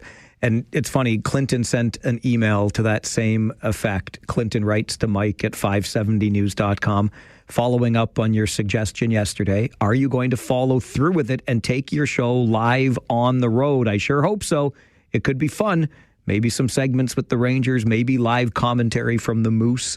Listen, live commentary from the driver while he's driving, I'm not going to promise that by any stretch. And when I told Paul about backups, I'm thinking, look, Wi-Fi on the bus is only going to be so reliable, I think. So I'm working on some ideas that could keep me on the air, because that would be the worst thing, somewhere between here and Sudbury, just dropping right off the face of the earth.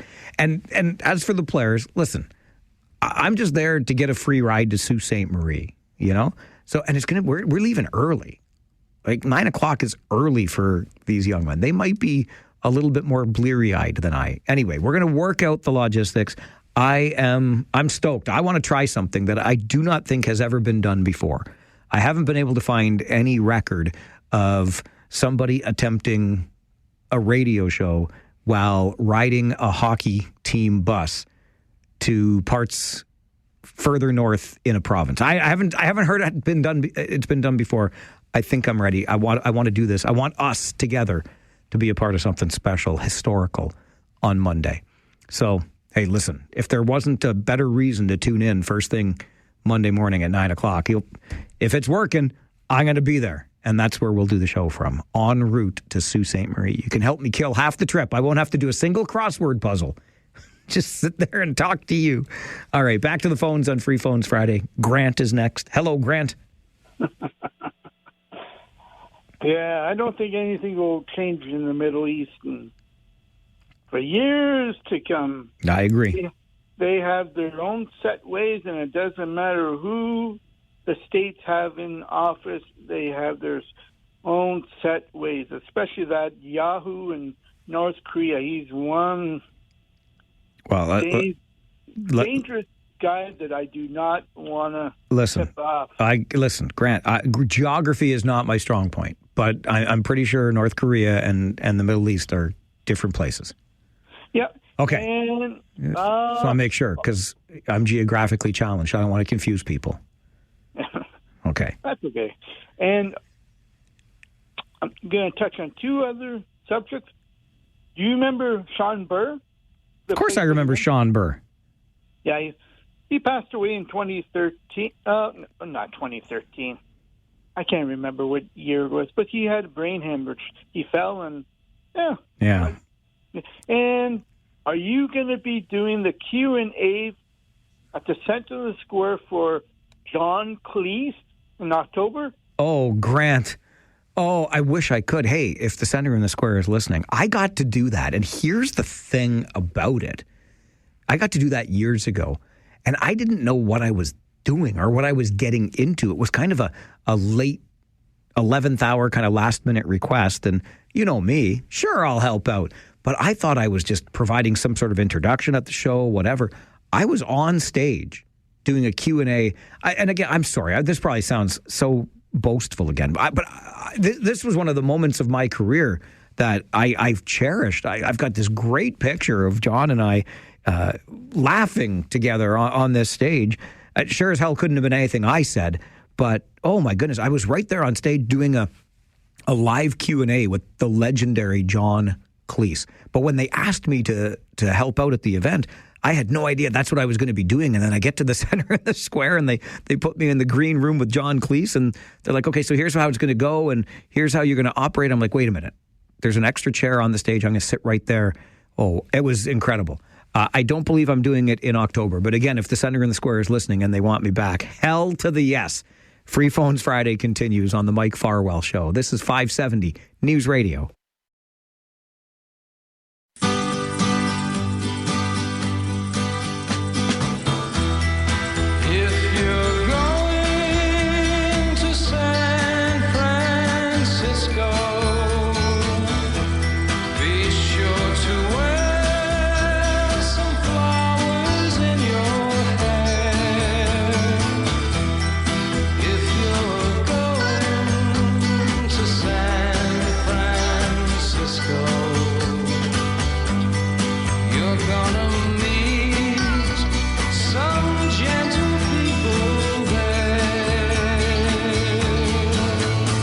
know why?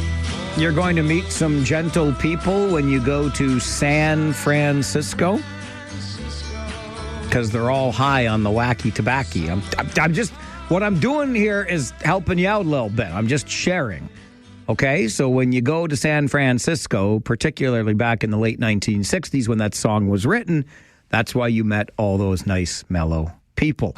It's an All Request Friday, Songs About Places edition, and Randy wanted to hear some Scott McKenzie and San Francisco, the full title of which is Be Sure to Wear Flowers in Your Hair. I remember fondly getting to play that song as part of our music library at 580 CKXR in Salmon Arm, British Columbia. That's when I first was introduced, just not personally introduced, but to the music of Scott McKenzie. It took me back, Randy. Thank you for that. Keep those requests coming. Oh, wait, we only have room for one more. I know that spot has been filled. What place will we go to next on this All Request Friday? You'll find out in about 10 minutes. Right now, it's back to the phones because it's also Free Phones Friday. And Frank, Farwell's Force, member number 365, is with us. Good afternoon, Frank. Good afternoon. Sharing is caring, isn't it? It is indeed. That's what I hear all the time. I'm so looking forward to Radio on the Road Monday. Now, that's a talent. That's a talent move. Let's not get carried away here, Frank. I don't know about talent. Guts, maybe? Yeah. Foolishness, perhaps? Yeah. Yeah. It actually takes a little guts to when you are the talent. I need to hire your talent for the Farwell for hire. Plans are in your inbox. I'm going to send some more follow-up stuff this weekend on it because I'm running back to Saskatoon, actually Edmonton. But first I got to stop in Burton Cummings' hometown of Winnipeg. Anyways, it was just I was tuned into satellite radio just before the show, and Don Henley was talking about Billy Joel's song "The Entertainer." And when the radio station producers, they would edit these tracks down to 305 and 257, they had all these rules, right? And they got sick of it. And they said, you know what? We're going to come up with something called the Golden Hacksaw Awards. It's like giving these people a giant raspberry in a song. And really, it was all about the talent speaking out. How about a little more respect for, the talent sitting in the chair? So I'm just putting that out there, Mike. I look forward to Northwestern Ontario and joining your Rangers broadcast this evening. Have yourself an excellent weekend. Thanks, Frank. Good to hear from you. Boy, you're talking about editing those songs to a certain length just so they were, as we would say back then, radio friendly. Heaven forbid you have a 6 or a 7 or, heaven forbid even more, a double-digit minute song to play on the radio. We couldn't do that. And again, if you'll allow me just the moment to go on a bit of a tangent here. Dreamboat Annie, under 3 minutes. And at my very first radio job, back in the summer of 1995, I was doing the overnight show in Brantford, and timing out, as we call it, was really important. You had to, finish the hour, let's say, on time, music, talking, etc., so that the news would get on at the appropriate time, which was, right at the stroke of 1 a.m. or 2 a.m., etc., because overnights we would use a news service. So it was coming at 1 o'clock whether you were ready for it or not. So among my jobs, keeping people awake or entertained while they were awake and playing the music and giving the updates on weather and whatnot, I had to make sure the news came onto the air on time. And we didn't have computers. Everything was done manually in terms of timing it all out. So every once in a while, you'd be looking for that song that was just short enough to fill the... I wasn't going to talk. I wasn't allowed to talk for 2.5 minutes back. You imagine that? They let me talk for 4 hours a day now. I couldn't talk for 40 damn seconds back at CKPC in Brantford, but now I get 4 hours.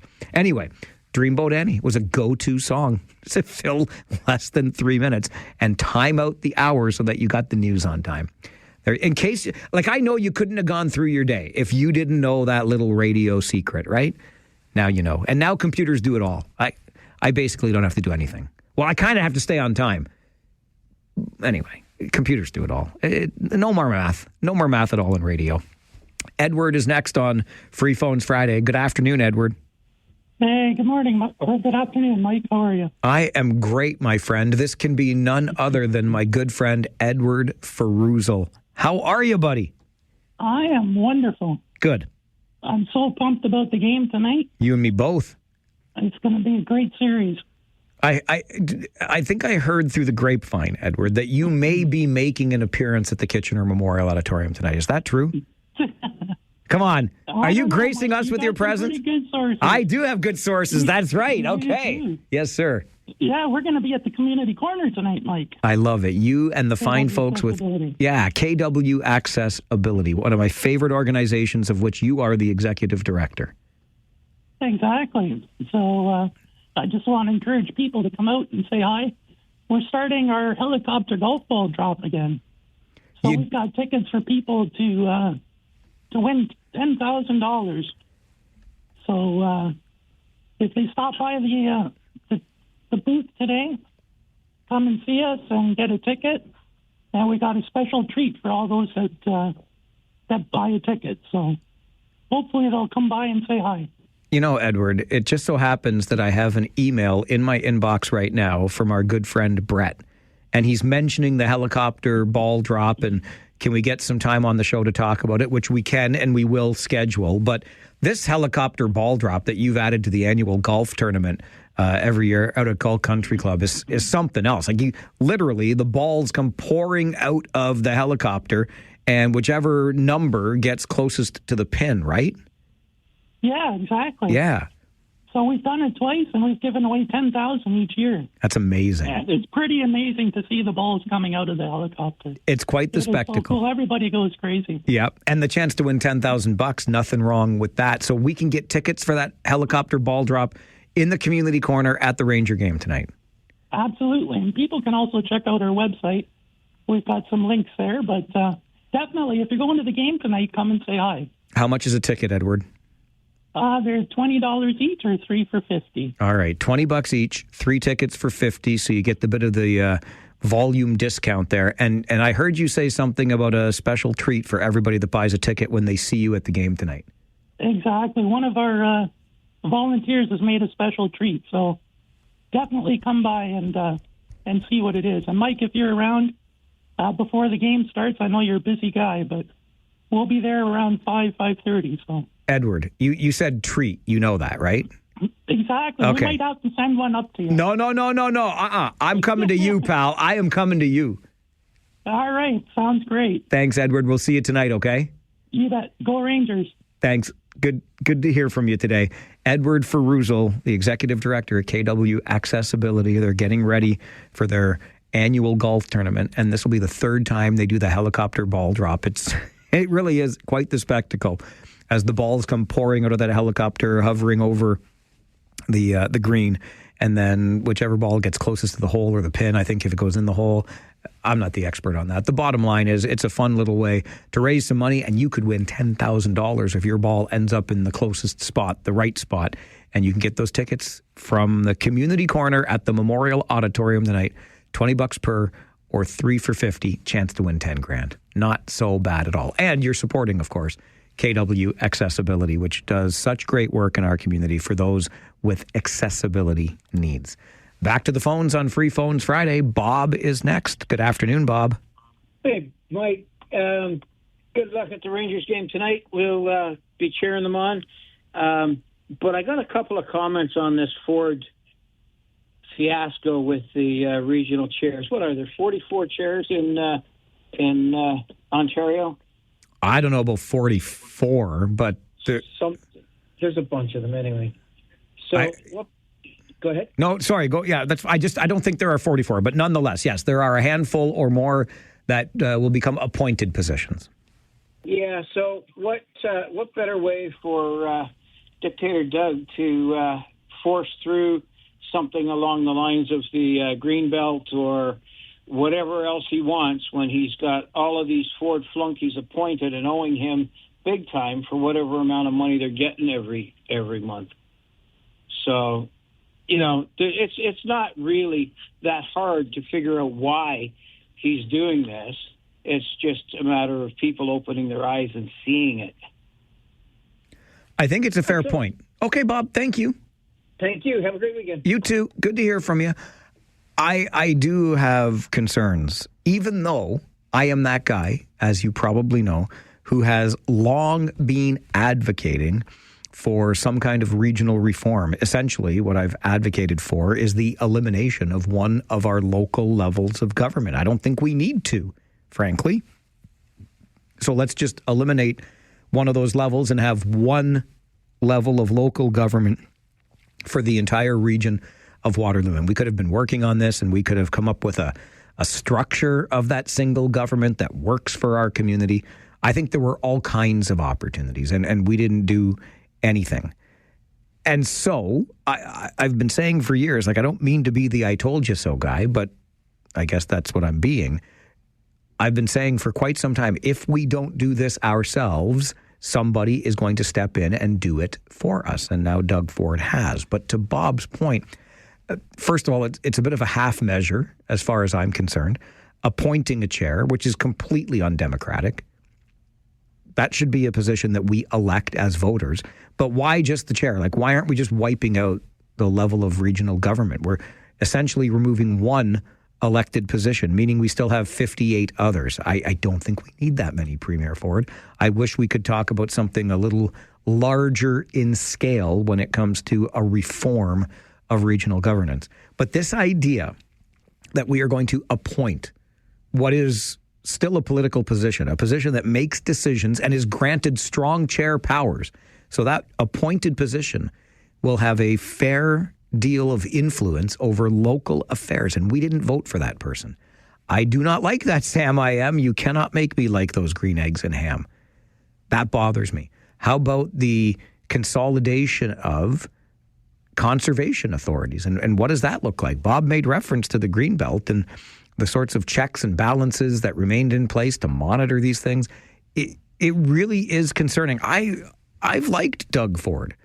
He seems like a nice enough guy, certainly the kind of guy you could sit down and have a beer with sometime, but these decisions of late, remember, he came back to us as voters a little over a year ago saying, look, we got to get a new mandate here in Ontario so that we can fight off the tariff threat and you know, get ourselves ready to do battle with Donald Trump in the United States. At which time he won another majority, strong majority, and assured himself of remaining in power until 2029. And then since that time, oh boy, have we been hustling through an agenda when we sit at Queen's Park. Don't even get me started at the few number of days that MPPs have even been at Queen's Park debating things. It is worrisome, to say the very least. Thanks for putting us on that path, Bob. What path would you like to put us on? It's Free Phones Friday, where you get the chance to start the conversation. And our All Request Friday, songs about places. We've got one more to play. Where are we going next? We'll find out on the Mike Farwell Show. This is 570 News Radio.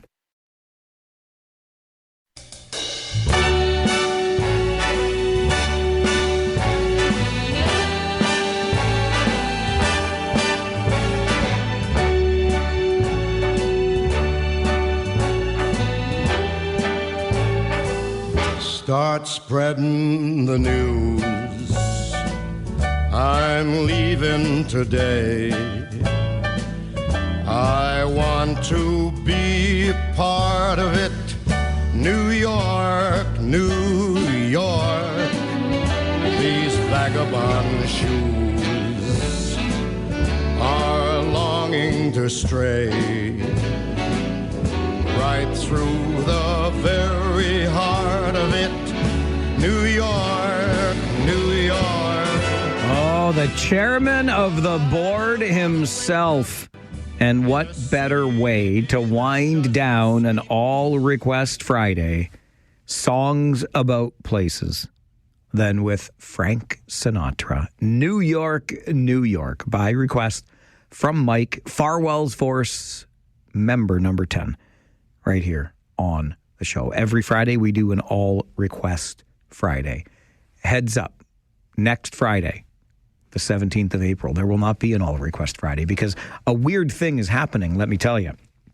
We're about to enter a playoff series with the Sault Ste. Marie Greyhounds. It begins tonight in Kitchener. It continues Sunday in Kitchener. On Monday, we travel. On Tuesday, we will be in the Soo to play a game against the Greyhounds. On Wednesday, we will stay in the Soo, waiting for the game on Thursday when we will play the Soo again.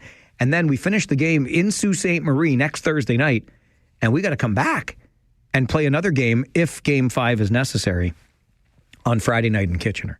So management here at the station said, you are not coming to work next Friday. There's going to be very precious little time and precious little sleep between Games 4 and 5 if Game 5 is necessary. So there won't be an all-request Friday next week. I just thought I'd share that with you. But listen, I'm going to be with you every day through the week next week here on the show. And we've still got a few minutes left in Free Phones Friday. Our final hour together of every week gives you the opportunity with open phone lines to start the conversation. Adam is with us. We'll hear from him next. Good afternoon, Adam.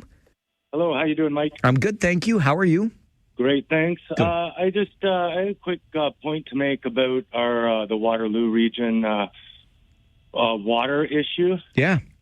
And I'm just curious, I haven't heard anybody address the elephant in the room, which is our target population of 1 million people by 2050.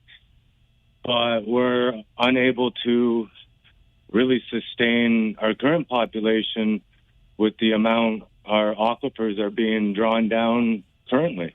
It's a great point, Adam. And in fact, the first person I heard make reference to that elephant in the room publicly was Waterloo MPP Catherine Fife. And she said right here on this show that maybe it's time to get the adults in the room together and talk about this idea of growing to 1 million people and whether or not we even can do that. So that was some time ago, early on in this water issue as the story started to come to the surface. But that's something that Ms. Fife said right here on this show. Right. I missed that. But that's all right. But it hasn't been in many of the discussions. And we can't keep stealing water from neighboring communities to fulfill our, I don't know why we're obligated to expand at such a rate, but that's like over doubling our population in the next 24 years. Well, no, we're about 700,000 now, so we're adding about 50%, little less. Okay. Yeah. But listen. It's an issue I think that needs to be looked at a little more closely. Anyway, thanks for your time. Thanks, Adam. Appreciate the call. And it's a great point because these are important conversations. And I agreed with Catherine Fife when she said it. I think it is time to have a serious conversation, get the adults around the table and discuss that very thing. We are headed towards 1 million people in this community. We've been talking about being 1 million ready. Well, it's going to be awfully tough to be 1 million ready if we don't have water.